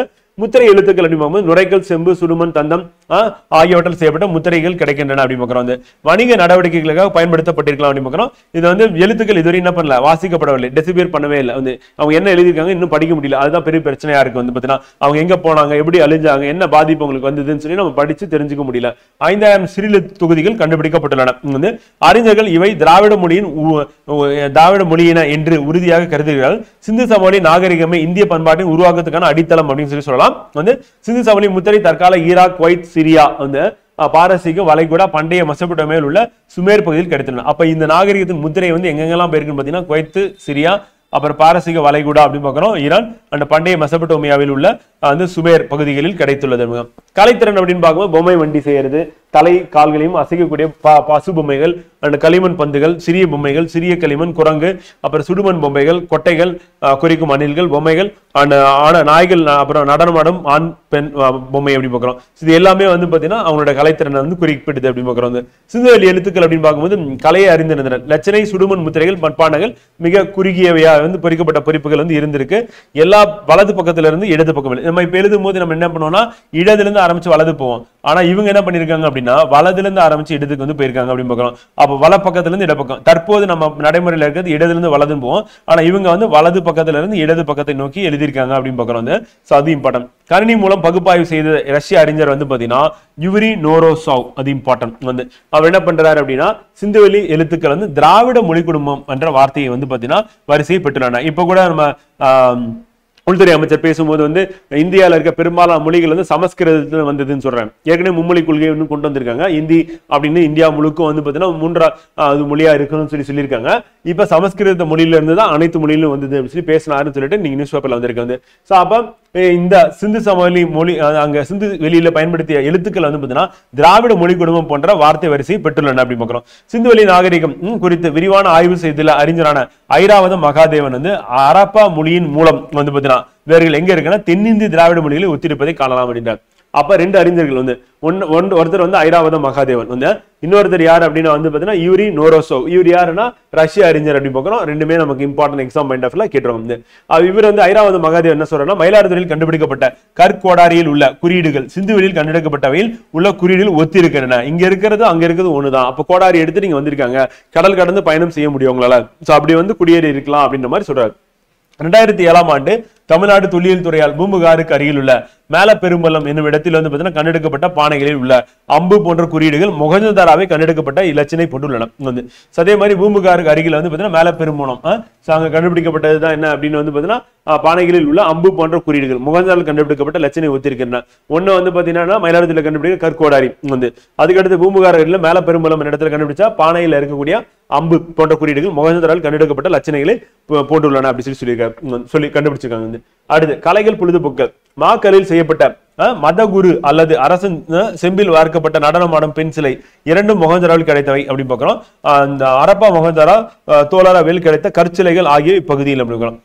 இப்ப டான்சிங் கேர்ள் அப்படின்றதும் நடனமாடும் பெண் சிலை வந்து வெரி வெரி இம்பார்ட்டன்ட். அது மொஹஞ்சதாரோ. வந்து அதே மாதிரி மதகுரு மாதிரி இருக்கக்கூடியது வந்து அல்லது வந்து பாத்தீங்கன்னா அரசன் மாதிரி இருக்கக்கூடிய செம்பில் வார்க்கப்பட்ட அது வந்து கல்லுல செஞ்சதுதான் மதகுருவோடது.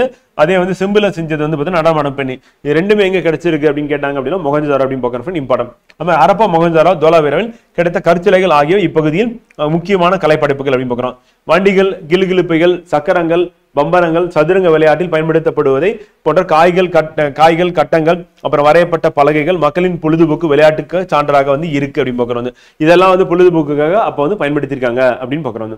சமயம் பொறுத்தவரையும் இயற்கையை வணங்கியிருக்காங்க ஃப்ரெண்ட். சோ அப்ப இயற்கை வழிபாடு அப்படின்னு இருந்திருக்கு. அரச மரத்தை வழிபட்டார்கள். ஆண் தெய்வம் ஒன்று. ஆண் தெய்வம் வந்து பாத்தீங்கன்னா 3 கொம்புகள் உடைய தலைகள் கொண்ட முத்திரையில் சித்தரிக்கப்பட்டுள்ளது. இது ஒரு யோகியின் அமர்ந்த நிலையில் சித்தரிக்கப்பட்டுள்ளது வந்து அப்படின்னு சொல்றோம். ஆனா எந்த கடவுள் தெரியல நமக்கு. இந்த கடவுள் வந்து பாத்தீங்கன்னா ஒரு யானை, ஒரு புலி, ஒரு காண்டாமிருகத்தால் சூழப்பட்டுள்ளது. அப்ப யானை, புலி, காண்டாமிருகம் அப்படின்னு அவங்களுக்கு தெரிஞ்சிருக்கு. அதனால அதை வந்து இந்த முத்திரையில செதுக்கியிருக்காங்க. வந்து அவரை சிம்மாசனத்துக்கு கீழே எருமை வந்து ஒன்று இருக்கு. வந்து அப்ப 2 மான்கள் வந்து பாத்தீங்கன்னா உள்ளன. கடவுள் வந்து புஷ்பதி மகாதேவன் என்று அடையாளம் காணப்படுகிறார். வந்து புஷ்பதி அப்படின்னு சொல்லி சொல்றோம். அதே மாதிரி மகாதேவன் அப்படின்னு சொல்லுவோம். அந்த புஷ்பதி மகாதேவன் சொல்லி அடையாளம் காணப்படுறோம். இப்ப இருக்கிற கடவுளோட இது ஒத்திருப்பாரான்னு தெரியாது. சில சுட்ட களிமண் சிலைகள் அப்படின்னு பார்க்கும்போது பெண் தெய்வத்தை இது கருவுறுதலை குறிக்கிறது. வந்து அந்த காளிபொங்கலின் நெருப்பு குண்டங்கள் அடையாளம் காணப்பட்டுள்ளன. இந்த இறந்த தாவரங்களை புதைப்பது இறந்தவர்களை வந்து புதைப்பது வழக்கத்தில் இருந்தவங்க. பெரும்பாலும் வந்து பாத்தீங்கன்னா புதைச்சிருக்காங்க. ஒரு சிலர் மட்டும் என்ன பண்ணிருக்காங்க, எரிக்கும் வழக்கம் இருந்துக்கான சான்றுகள் வந்து இருந்திருக்கு அப்படிங்கிறோம். அரப்பா வந்து புதைக்குழியில் மட்பாண்டங்கள், அணிகலன்கள், தாமிர கண்ணாடி, மணிகள் இதெல்லாம் சேர்த்து வச்சு புதைக்கிறாங்க. அப்பனா அவங்களுக்கு என்ன ஒரு நம்பிக்கை இருந்திருக்குன்னா, இறந்ததுக்கு அப்புறமா அவங்களுக்கு வந்து வாழ்க்கை இருக்கு அப்படின்னு ஒரு நம்பிக்கை இருந்திருக்கு. அப்ப இறப்பிற்கு பின்னரான வாழ்க்கை பற்றிய அவர்களின் நம்பிக்கையை வந்து இது குறிக்குது. ஏன்னா அதுல வச்சு அந்த தாலியில வச்சு அவங்க புதைக்கிறாங்க அப்படின்னு போது இருந்திருக்கு அப்படின்னு பார்க்கிறோம். அதுக்கடுத்து மட்பாண்டங்கள், முத்திரைகள், எடைக்கற்கள், செங்கற்கள் அப்படின்றது இருந்திருக்கு அப்படின்னு பார்க்கிறோம். அரப்பா மக்களும் பண்பாடு. அரப்பா மக்களின் எழுத்துக்கள் பொருள் கண்டுபிடிக்கப்படவில்லை அப்படின்னு நமக்கு தெரியும். வந்து அதனால என்ன பண்ணாங்க, எப்படி வாழ்ந்தாங்க, அப்புறம் எங்க போனாங்க அப்படின்றத பத்தி நம்ம தெரிஞ்சுக்க முடியல. சிந்துவெளியில் விவசாயிகள், கால்நடை வளர்ப்போர், வேட்டையாடுவோர், உணவு சேகரிப்போர் உள்ளிட்ட பல்வேறு குழுக்கள் வாழ்ந்திருக்காங்க. நம்ம இன்டைரக்டா என்ன பண்றோம், கிடைக்கிற பொருளை வச்சு இப்படி இருந்திருப்பாங்க அப்படி இருந்திருப்பாங்க நம்ம சொல்றோம். ஆனா அவங்க எழுதிய எழுத்துக்களை வச்சு நம்ம என்ன பண்ணலாம் இன்னும் சொல்லல அப்படின்னு பாக்குறோம். கிராமங்களும் பெரிய நகரங்களும் இருந்தன அப்படின்னு பாக்குறோம் சிந்துவெளியில. கிராமங்களும் இருந்து நகரமும் இருந்திருக்கு. கிமு அந்த 1900 இருந்து சிந்துவெளி நாகரிகம் வீழ்ச்சி பெற துவங்கியது அப்படின்னு பாக்குறோம். சிந்துவெளி நாகரிகம் வீழ்ச்சி அடைய தொடங்கி 1900 இருந்து எப்படி பாக்குறோம். இதனால வீழ்ச்சி அடைஞ்சிருக்கலாம் அப்படின்னு சொல்லி கெஸ் பண்ணும்போது ஒண்ணு பருவநிலை மாற்றம் வந்து, ரெண்டாவது மெசபடோமியா வாணிகத்தின் வீழ்ச்சி வந்து அங்க வீழ்ச்சி அடைஞ்சிருக்கலாம். நதியின் வறட்சி அல்லது வெள்ளப்பெருக்கு வந்து, நான்காவது அந்நியர் படையெடுப்பு, ஐந்தாவது வந்து காடு அழிப்பு, ஆறாவது வந்து தொற்று நோய், ஏழாவது வந்து சுற்றுச்சூழல் மாற்றங்கள், எட்டாவது வந்து இயற்கை பேரிடர் சொல்லிட்டு இதுல ஏதாவது நடந்து வீழ்ச்சி அடைஞ்சிருக்கலாம் அப்படின்னு பாக்குறோம். சிந்துவெளி நாகரிகம் முற்றிலுமாக அழிந்து விடவில்லை வந்து. சோ அது என்ன, இது அப்படியே மற்ற இடத்துக்கு ஸ்ப்ரெட் ஆயிருக்கலாம் அப்படின்ற மாதிரி சொல்றோம் வந்து. அண்ட் நம்ம கொர்க்கை, வஞ்சி, தொண்டி, வளாகம் அப்படின்றது பாகிஸ்தானில் இன்றும் கொர்க்கை, வஞ்சி, தொண்டி, மத்தரை, அப்புறம் உரை, கூடல் நகர் என்ற பெயர் கொண்ட இடங்கள் உள்ளன அப்படின்னு பாக்குறோம். சோ அப்ப அங்க இருந்த மக்கள் தான் இங்க வந்து அங்க அவங்க என்னென்ன ஊர்களுக்கு பேர் வச்சிருந்தாலும் அதே பேர் வந்து இங்க வச்சிருக்கலாம் அப்படின்ற மாதிரி நமக்கு வந்து எண்ணத்தை வந்து ஏற்படுத்துது. கொர்க்கை, பூம்புகார் போன்ற சங்ககால நகரங்கள் மற்றும் துறைமுகங்களில் பெயர்களுடன் உள்ள இடங்கள் ஆப்கானிஸ்தானில் உள்ளன அப்படின்னு அங்கேயும் இந்த பேர்ல வந்து இருக்கு அப்படின்னு பாக்குறோம். அதுக்கடுத்து ஆப்கானிஸ்தானில் உள்ள ஆறுகளான வந்து காவேரி, புருனஸ் வந்து பாகிஸ்தானில் உள்ள ஆறுகளான காவேரி, அப்புறம் வாலா மற்றும் புருணை ஆகிய பெயர்கள் வந்து தமிழ் சொற்களை முழுமையாக பிரதிபலிக்கின்றன அப்படின்னு. அப்ப ஆப்கானிஸ்தான்லயும் பாகிஸ்தான்லயும் வந்து தமிழ் சொற்கள்ல இருக்கக்கூடிய ஆறுகள் இங்க இருக்கோ அதே மாதிரி அங்கேயும் இருக்கு அப்படின்னு பாக்குறோம். வந்து அரிக்கமேடு, கீழடி, உறையூர் வந்து போன்றவை வந்து தமிழகத்தை சேர்ந்த இந்தியாவில் நடந்த 2ஆம் நகரமயமாத்தின் வந்து பாத்தீங்கன்னா பகுதிகள் ஆகும். அப்ப அங்க நகரமயமாக்க முடிஞ்சு அங்க இருக்க மக்கள் இடம்பெயர்ந்து இங்க வந்து இங்க நகரமயமாக்கத்துல ஏற்படுத்தியிருப்பாங்க அப்படின்றதுதான் வந்து பாத்தீங்கன்னா நம்ம குறிப்பால் உணர மாதிரி இருக்கு. அது அரிக்கமேடு, கீழடி, உறையூர்ல நமக்கு எவிடன்சஸ் வந்து கிடைக்குது. இந்த ஊர்கள் சிந்து நாகரிகங்கள் இருந்து மிகவும் வேறுபட்டதாக உள்ளன அப்படி பார்க்கிறோம். சோ அங்க வேறுபட்டதா இருக்கு, ஆனா அங்கேதான் வந்து செட்டில் ஆயிருக்கலாம் அப்படின்ற மாதிரி நம்ம வந்து கணக்கிடுறோம். இங்க வந்து அடுத்து முக்கிய இடங்கள் அரப்பா அப்படின்னு பார்க்கும்போது 1921 தயாராம் சாகினி அவர் என்ன பண்றாரு அப்படின்னா வந்து பாத்தீங்கன்னா அகழ்வாய்வு செய்யப்பட்டது அப்படின்னு பார்க்கிறோம். மேற்கு பஞ்சாபில் சாகிவால் மாவட்டத்தில் ராவி நதிக்கரையில் அமைந்துள்ளது அப்படின்னு பார்க்கிறோம். சோ அப்ப 1921 தயாராம் சாகினியால் வந்து பாத்தீங்கன்னா அகழ்வாய்வு செய்யப்பட்டது. அரப்பா எப்ப அப்படின்னு கேட்பாங்க. இயர் வந்து 1921 அப்படின்னு பார்க்குறாங்க. மனித உடல் கூறுகள் வந்து பற்றிய 2 மணற்கல் சிலைகள் வந்து கிடைச்சிருக்கு. அப்ப மணற்கல் சிலை அப்படின்னு கிடைச்சிருக்கு. அது மாதிரி வந்து காலை வண்டிகள், எக்காக்கள், அந்த அப்புறம் 6 தானிய கிடங்குகளின் 2 வரிசைகள் வந்து கிடங்குகள் கிடைச்சிருக்கு, தானிய கிடங்குகள் கிடைச்சிருக்கு. தொழிலாளர் குடியிருப்புகள் இருந்திருக்கு. மானை துரத்தும் ஒரு நாயின் வெண்கல சிற்பம். அப்ப வெண்கல சிற்பம் வந்து மானை துரத்தக்கூடிய ஒரு நாய் வந்து. அந்த சிவப்பு மணற்கற்கள் ஆண் உடல் வந்து பாத்தீங்கன்னா மணற்கற்களால் செஞ்ச ஆண் உடல் இருக்கு. தாய் தெய்வத்தின் சிற்பம் இருந்திருக்கு. சிந்து எழுத்துடன் கூடிய மட்பாண்டங்கள் வந்து இருந்திருக்கு. அடுத்து பீங்கான் கழிவு இருந்திருக்கு. சுடுமண் டெரகோட்டா சிலைகள் வந்து இருந்திருக்கு. இதெல்லாம் எங்க கிடைச்சிருக்குன்னா அரப்பால கிடைச்சிருக்கு 1921. இந்த 1922 ஆர்டி பானர்ஜி வந்து அவர் தான் என்ன பண்ண சிந்து நதிக்கரையில் சிந்துவின் பாகிஸ்தான் லார்கானா மாவட்டத்தில் மொஹஞ்சரா கண்டுபிடிக்கிறாரு. சோ தொல்பொருள் கண்டுபிடிப்பு அப்படின்னு பார்க்கும்போது பெரிய குளியல் குளம் இருந்திருக்கு, கோட்டை இருந்திருக்கு, நடனமான பெண்ணின் வெண்கல சிலை இருந்திருக்கு, வெண்கல எருமை இருந்திருக்கு, தாடி வைத்த பூசாரியின் ஸ்ரிடைட் சிலை வந்து இருக்கு, பசுபதியின் முத்திரை வந்து பெரிய தானிய கிடங்கு வந்து மெசபடோமியா முத்திரைகளை போன்ற 3 உருளை வடிவ வந்து முத்திரைகள் வந்து இருந்திருக்கு. வந்து சுடுமண் வந்து டெரகோட்டா பொம்மைகள் இருந்திருக்கு. நெய்த துணியின் ஒரு துண்டு வந்து கிடைச்சிருக்கு அப்படி பார்க்கிறோம். இதெல்லாம் எங்க இருக்கு அப்படின்னா வந்து பாத்தீங்கன்னா மொஹஞ்சதாரோல கிடைச்ச தொல்பொருள் கண்டுபிடிப்பு. சுட்கா கேந்தர் வந்து பாத்தீங்கன்னா 1929 ஸ்டீனால் அகழ்வாய்வு செயல்பட்டது. 1929 பலுசிஸ்தானின் பாகிஸ்தான்ல மக்ரான் மாவட்டத்துல தாஸ் நதிக்கரையில வந்து கிடைச்சிருக்கு. சிந்து சமவெளி நாகரிகத்தின் மேற்கு திசையில் உள்ள தளம் தான் என்னன்னா சுட்காந்தர் அப்படின்னு சொல்லி பாக்குறோம். வந்து அது இம்பார்ட்டன்ட். பலுசிஸ்தான் பாகிஸ்தான் அப்படி பாக்குறோம். சுட்காந்தர் அப்படின்னு சொல்லிட்டு நம்ம ஏற்கனவே பார்த்ததுதான் வந்து அதனுடைய எல்லைகள்ல இருக்கிறது. சுமார் 30 அடி அகலம் உள்ள கோட்டை மற்றும் தற்காப்பு சுவர் வந்து இருக்கு. 30 அடி அகலம் உள்ள கோட்டை வந்து அகலம் வந்து 30 அடி இருக்கு. தற்காப்பு சுவர் இருந்திருக்கு. லோத்தலில் இருந்து மெசபடோமியா வரையில வர்த்தக பாதை அப்படின்னு சொல்லி பாக்குறோம். வந்து இங்க தொல்பொருள் கண்டுபிடிப்புகள் அப்படின்னு பார்க்கும்போது கல், பாத்திரங்கள், மட்பாண்டங்கள், சங்குமணிகள் மற்றும் வளையல்கள் இதெல்லாம் வந்து கிடைச்சிருக்கு சுட்காந்தர். அடுத்து சான் உடோரோ வந்து 1931 என்ஜி மஜும்தாரால் அகழ்வாய்வு செய்யப்பட்டது. இது எங்க இருக்கு அப்படின்னா இதுவும் பாகிஸ்தான் மாகாணத்துல தான் இருக்கு. பாகிஸ்தான்ல சிந்து மாகாணத்துல இருக்கு அப்படின்னு பார்க்கணும். சாஞ்சுடாரோ வந்து சாஞ்சுடாரோ அப்படின்றது வந்து பாத்தீங்கன்னா நமக்கு மணிகள் தயாரிப்பாளர்கள் தொழிற்சாலைகள், அப்புறம் மைக்குவலை தொழிற்சாலை கிடைச்சிருக்கு, மணி தயாரிக்கிறது.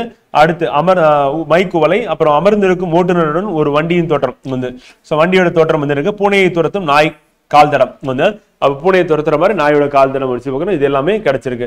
லோத்தல் வந்து பாத்தீங்கன்னா 1953 ஆர் ராவ் அவர்கள் அகழ்வாய்வு செய்யப்பட்டது. எங்க இருக்குன்னா குஜராத்ல இருக்கு. காம்பே வளைகுடா அண்ட் காம்பத் வளைகுடா சொல்லுவோம். அங்க சபர்மதி நதிக்கரையில வந்து இருக்கு அப்படின்னு பார்க்கிறோம். இங்க என்ன கண்டுபிடிச்சிருக்காங்கன்னா துறைமுகம் மற்றும் கப்பல் தளம் வந்து இருந்திருக்கு.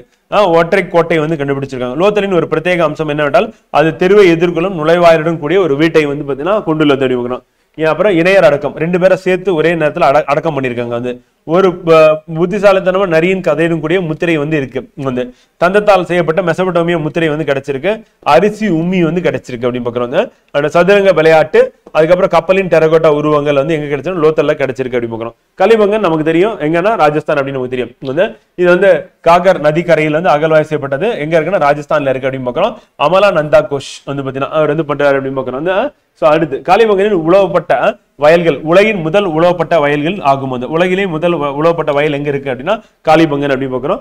அரப்பால இரட்டை கோட்டை வந்து இருந்திருக்கு. அப்புறம் எரிந்த வளையல்கள், நெருப்பு பலி பீடங்கள், வந்து வெயிலில் உலர்த்தப்பட்ட செங்கற்கள், உழவு செய்யப்பட்ட வயல்கள், மரக்கலப்பை, அப்புறம் ஒட்டகத்தின் எலும்பு. ஏன்னா மரக்கலப்பை ஏன் இருக்கு அப்படின்னா இரும்பு வந்து கண்டுபிடிக்கல, அதனால மரத்தாலான கலப்பை வந்து பயன்படுத்திருக்காங்க. ஒட்டகத்தின் எலும்புன்னு ராஜஸ்தான சொல்லவே வேண்டியதில்லை, அதான். அப்புறம் கீழ்கோட்டை நகரம் அப்படின்னு இருந்திருக்கு. பூகம்ப சான்றுகள் நடந்திருக்கு. பூகம்பம்னா எர்த்குவேக் வந்து அதனால ஏற்பட்ட பாதிப்பு அப்படின்னு பார்க்கிறோம். செம்பு எருது, அப்புறம் பெரிய கலசங்கள் மற்றும் மட்பாண்டங்களோட கூடிய சிறிய வட்டக்குழிகள் சொல்லிட்டு இதெல்லாம் எங்க கிடைச்சிருக்கு அப்படின்னா வந்து களிமங்கல கிடைச்சிருக்கு, ராஜஸ்தானுடைய சைட் எப்படி பார்க்கிறோம். அண்ட் சுர்கோட்டாட்டா அப்படின்றது குஜராத்தின் கட்ச் மாவட்டத்துல வந்து ஷாதிகோர் ஆற்றங்கரையில கிடைச்சிருக்கு. ஜேபி ஜோஷி தான் வந்து கண்டுபிடிச்சார் அந்த சைட்டை. வந்து குதிரை எலும்புகளின் உண்மையான எச்சங்கள் கண்டுபிடிக்கப்பட்டன அப்படி பார்க்கிறோம். அப்ப குதிரை எலும்பின் உண்மையான எச்சங்கள் கண்டுபிடிக்கப்பட்டிருக்கு. ஆனா பெரும்பாலும் குதிரையை வந்து பயன்படுத்தின எவிடன்சஸ் இல்ல. குதிரை, யானை, ஓனாய் எலும்புகள் வந்து கிடைச்சிருக்கு. குதிரை, யானை, ஓனாய் எலும்புகள் அண்ட் கல் கோட்டைகள் எங்க கிடைச்சிருக்கு அப்படின்னா வந்து சுக்கோட்டாட்டால கிடைச்சிருக்கு. பானாவாலி அப்படின்றது வந்து ஹரியானால இருக்கு. நம்ம ஏற்கனவே பார்த்தோம் வந்து பாத்தீங்கன்னா ஃபதேபாத். இது வந்து RS பிஸ்தால் அவரால் கண்டுபிடிக்கப்பட்டது அப்படின்னு பார்க்கிறோம். தொல்பொருள் தரமான பார்லி தானியங்கள், தொல்பொருள் கண்டுபிடிப்புகள் வந்து பாத்தீங்கன்னா நல்ல தரமான பார்லி தானியங்கள் கண்டுபிடிச்சிருக்காங்க. அப்புறம் பொம்மை கலப்பை வந்து கண்டுபிடிச்சிருக்காங்க. ஓவல் வடிவத்தில் இருந்து கருப்பொருட்களான அலங்கரிக்கப்பட்ட எரிந்த சாம்பல் நிற பொருட்கள் வந்து தந்த சீப்பு, அப்புறம் ஆமை ஓடு, ஆண் பெண் இருவரின் மனித உருவங்கள் வந்து, அப்புறம் வடிவ ஜாடிகள் வந்து, வர்ண பூசப்பட்ட மண் பானைகள், சமையல் பாத்திரங்கள், இதெல்லாம் எங்க கிடைச்சிருக்கு அப்படின்னா வந்து பாத்தீங்கன்னா நம்ம பானாவாலியில கிடைச்சிருக்கு, ஹரியானா அப்படின்னு பாக்குறோம். ஹரியானால இன்னொரு சைட் வந்து ராக்கி கார்கி அப்படின்னு பாக்குறோம். ரொம்ப முக்கியமான சைட்டு. இதுவும் கேட்பாங்க. இது வந்து நம்ம சுதந்திரம் வாங்கினதுக்கு அப்புறம் 1963 மட்டுமே தொடங்கியது. ஹரியானாவின் இசார் மாவட்டத்தில் கண்டுபிடிச்சிருக்காங்க. வந்து சுடுமண் டெராகோட்டா சிலைகள், 7 செவ்வக அறைகள் கொண்ட தானிய கிடங்கு வந்து முதிர்ந்த அரபன் கூட்டத்திற்கு முந்தையாவது, அதாவது 2600 இருந்து கிமு 2000 வரை இது இருந்திருக்கலாம் அப்படின்னு சொல்லிட்டு. வெள்ளி மற்றும் வெண்கல கலைப்பொருட்கள் வந்து இங்க கிடைச்சிருக்கு. பருத்தி துணியின் தடயங்கள் வந்து இங்க கிடைச்சிருக்கு அப்படின்னா ராக்கி கார்கில கிடைச்சிருக்கு, ஹரியானா அப்படின்னு பாக்குறோம் ஃப்ரெண்ட். தோலவீரா அப்படின்றது வந்து இதுவும் இம்பார்ட்டன்ட் சைட் தான். 1985 RS பீஸ்தால் அகலாய் செய்யறதுல குஜராத்தின் கட்ச் மாவட்டத்தில் கிடைச்சிருக்கு. படிக்கிணறு, அறிவிப்பு பலகை, பெரிய நீர்த்தேக்கங்கள் மற்றும் அணைகள் வந்து இருந்திருக்கு. ஒரு ஜோடி காளைகளில் கட்டப்பட்ட தேரின் உருவம் நிறுவன மனிதர்களால் ஓட்டப்பட்டது. அந்த கட்டுமானத்தில் பாறைகளை பயன்படுத்துதல் அப்படின்னு சொல்லி பாக்குறோம். வந்து இதெல்லாம் வந்து எங்க கிடைச்சிருக்கு அப்படின்னு வந்து பாத்தீங்கன்னா கடைசியா பார்த்தது தோலாவீரா அப்படின்னு பாக்குறோம், குஜராத் அப்படின்னு பாக்குறோம். குஜராத்ல கிடைச்ச எவிடன்சஸ். ஹம்ரி அப்படின்னு பாத்தீங்க அப்படின்னா 1935 NG மஜூம்தாரால் அகழ்வாய்வு செய்யப்பட்டதுல கிடைச்சது. சிந்து நதிக்கரையில் பாகிஸ்தான் சிந்து மாகாணத்தின் பாகிஸ்தான் அப்படின்னு சொல்லி நம்ம ஞாபகம் வச்சா போதும். சிந்து மாகாணம் சொல்லி ஞாபகம் வச்சோம்னா சிந்து நதிக்கரை. அதே மாதிரி எந்த ஆறு இம்பார்ட்டன் தான். மான் காண்டாமிருகத்தின் சான்றுகள் வந்து அம்ரியில கிடைச்சிருக்கு அப்படின்னு பார்க்கலாம். சோ இந்த மாதிரி சைட்ஸ் அப்படின்னு பார்க்கும்போது அது எந்த வருஷம் யாரு கண்டுபிடிச்சா, எந்த நதிக்கரை, அங்க என்னென்ன பொருள் கிடைச்சது அப்படின்றது நமக்கு எக்ஸாம் பாயிண்ட் ஆஃப்ல இம்பார்ட்டன்ட் பண்ணுது. இது மொத்தமா நம்ம கலெக்டிவ் எடுத்து நம்ம இங்க போட்டிருக்கோம். புக்ல நமக்கு இந்த மாதிரி கிடையாது. சோ அதை நம்ம என்ன பண்ணிருக்கோம், கலெக்டிவ் எடுத்து ஒரே இடத்துல நம்ம இங்க போட்டிருக்கோம். இதெல்லாம் நான் அண்டர்லைன் பண்ணிருக்கணும். இந்த எல்லோ கலரை ஒரு தடவை படிச்சிருங்க. ஆனா அண்டர்லைன் பண்ணது வந்து உங்களுக்கு கீவேர்டா வந்து இருக்கும். சோ நமக்கு என்ன பண்ணுவோம்னா மேட்ச் த ஃபாலோயிங்ல கொடுத்துட்டு இயர் கேட்பாங்க. அந்த யார் கண்டுபிடிச்சாலும் கண்டுபிடிச்ச பர்சனாலிட்டி வந்து கேட்பாங்க. என்ன பொருட்களை கண்டுபிடிச்சாங்க அப்படின்றது நமக்கு எக்ஸாம்ல கேட்கறதுக்கான வாய்ப்புகள் இருக்கு அப்படின்னு சொல்லி பார்க்குறோம் ஃப்ரெண்ட். ஓகேவா? சோ நம்ம இதை ஞாபகம் வச்சுக்கணும். இது வந்து இம்பார்ட்டன்ட் வந்து. அதுக்கு அடுத்து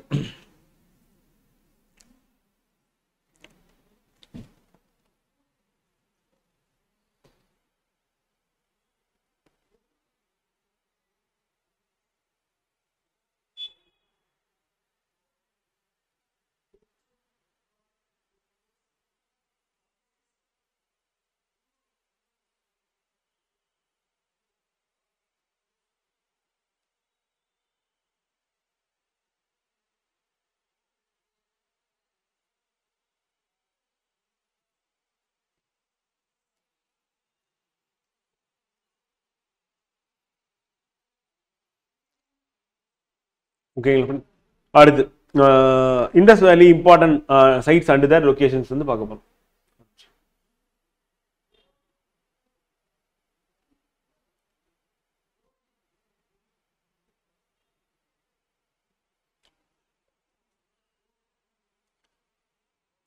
இது வந்து நம்ம ஜென்ரலா வந்து பாத்தீங்கன்னா வெறும் இந்த இடம் வந்து எங்க இருக்கு, எந்த மாநிலம், எந்த நாடு, இந்த மாவட்டம் கூட வேண்டியதுல நமக்கு இடமும் அதுக்கு அடுத்து வந்து பாத்தீங்கன்னா மாநிலமும் ஸோ அதற்கு அடுத்து வந்து எந்த நாடு அப்படின்னு சொல்லிட்டு.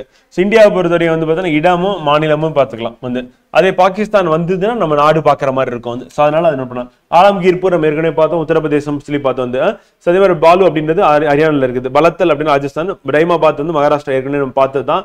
இதுல ரொம்ப முக்கியமானது வந்து பாத்தீங்கன்னா நம்ம கேட்கறதுக்கு வாய்ப்பு இருக்கு, ஆலம்கீர்பூர், டைமாபாத் அப்படி சொல்லி பார்க்குறோம். ஸோ இது இம்பார்ட்டன் வந்து. அதுக்கு அடுத்து வந்து பாத்தீங்கன்னா ராஜஸ்தான்ல வந்து கரன்புரா, குணால் வந்து ஹரியானா, மண்டி வந்து உத்தரப்பிரதேசம் வந்து பாத்தீங்கன்னா ஸோ அது இம்பார்ட்டன், மண்டி உத்தரப்பிரதேஷ் வந்து. பாபுமாத் வந்து குஜராத், ராங்பூர் வந்து குஜராத், ரோபர் அப்படின்றது வந்து பஞ்சாப், அது இம்பார்ட்டன் வந்து. சனாலி உத்தரப்பிரதேசம் வந்து ஸோ அது இம்பார்ட்டன் வந்து. ஷிகர்பூர் வந்து குஜராத், தேசல்பூர் வந்து குஜராத், கோட் டிஜி வந்து சிந்து பாகிஸ்தான் அப்படி சொல்லி ஸோ அது இம்பார்ட்டன் வந்து. அண்ட் மெகர்கர் அப்படின்றது பாகிஸ்தான், பலுச்சிஸ்தான் ஏற்கனவே பார்த்தோம். அண்ட் கனரிவாலா அப்படின்றது வந்து மேற்கு பஞ்சாப் அப்படி சொல்லி பார்க்குறோம் ஃப்ரெண்ட். ஸோ இதெல்லாம் இம்பார்ட்டன்ட் சைட்ஸ் இன் இண்டஸ் வேலி பார்க்குறோம். ஸோ சிந்து சமவெளி நாகரிகம் அப்படின்னா இவ்வளவு தான் ஃப்ரெண்ட். இதை படிச்சா போதும், டெஃபினட்டா இதுல இருந்து நமக்கு வந்து ஒரு கேள்வி கன்ஃபார்மா இருக்கு. ஸோ இன்னைக்கு நம்ம பார்க்குற கிளாஸ்ல வந்து பாத்தீங்கன்னா இண்டஸ் வேலி சிவிலைசேஷன் ஒரு கேள்வி கன்ஃபார்ம். ஸோ ஃபர்ஸ்ட் டைம் படிக்கும் போது இதெல்லாம் நமக்கு புதுசா இருக்கும், ஆனா நம்ம திருப்பி ரிவிஷன் பண்ணும்போது என்ன ஆகும் அப்படின்னா டெஃபினட்டா இது வந்து ரொம்ப ஈஸியா போயிடும் வந்து. ஸோ அதனால ஃபர்ஸ்ட் டாபிக்ல இருந்து கண்டிப்பா கேள்வி வரும். ஸோ ரொம்ப ரொம்ப முக்கியம் அப்படி பார்க்குறோம். ஸோ அடுத்து நம்ம பார்க்க போறது என்ன அப்படின்னா குப்தர்கள் வந்து பார்க்க போறோம், குப்தாஸ் அப்படின்னு பார்க்க போறோம் வந்து. ஓகேவா, ரெண்டாவது டாபிக்.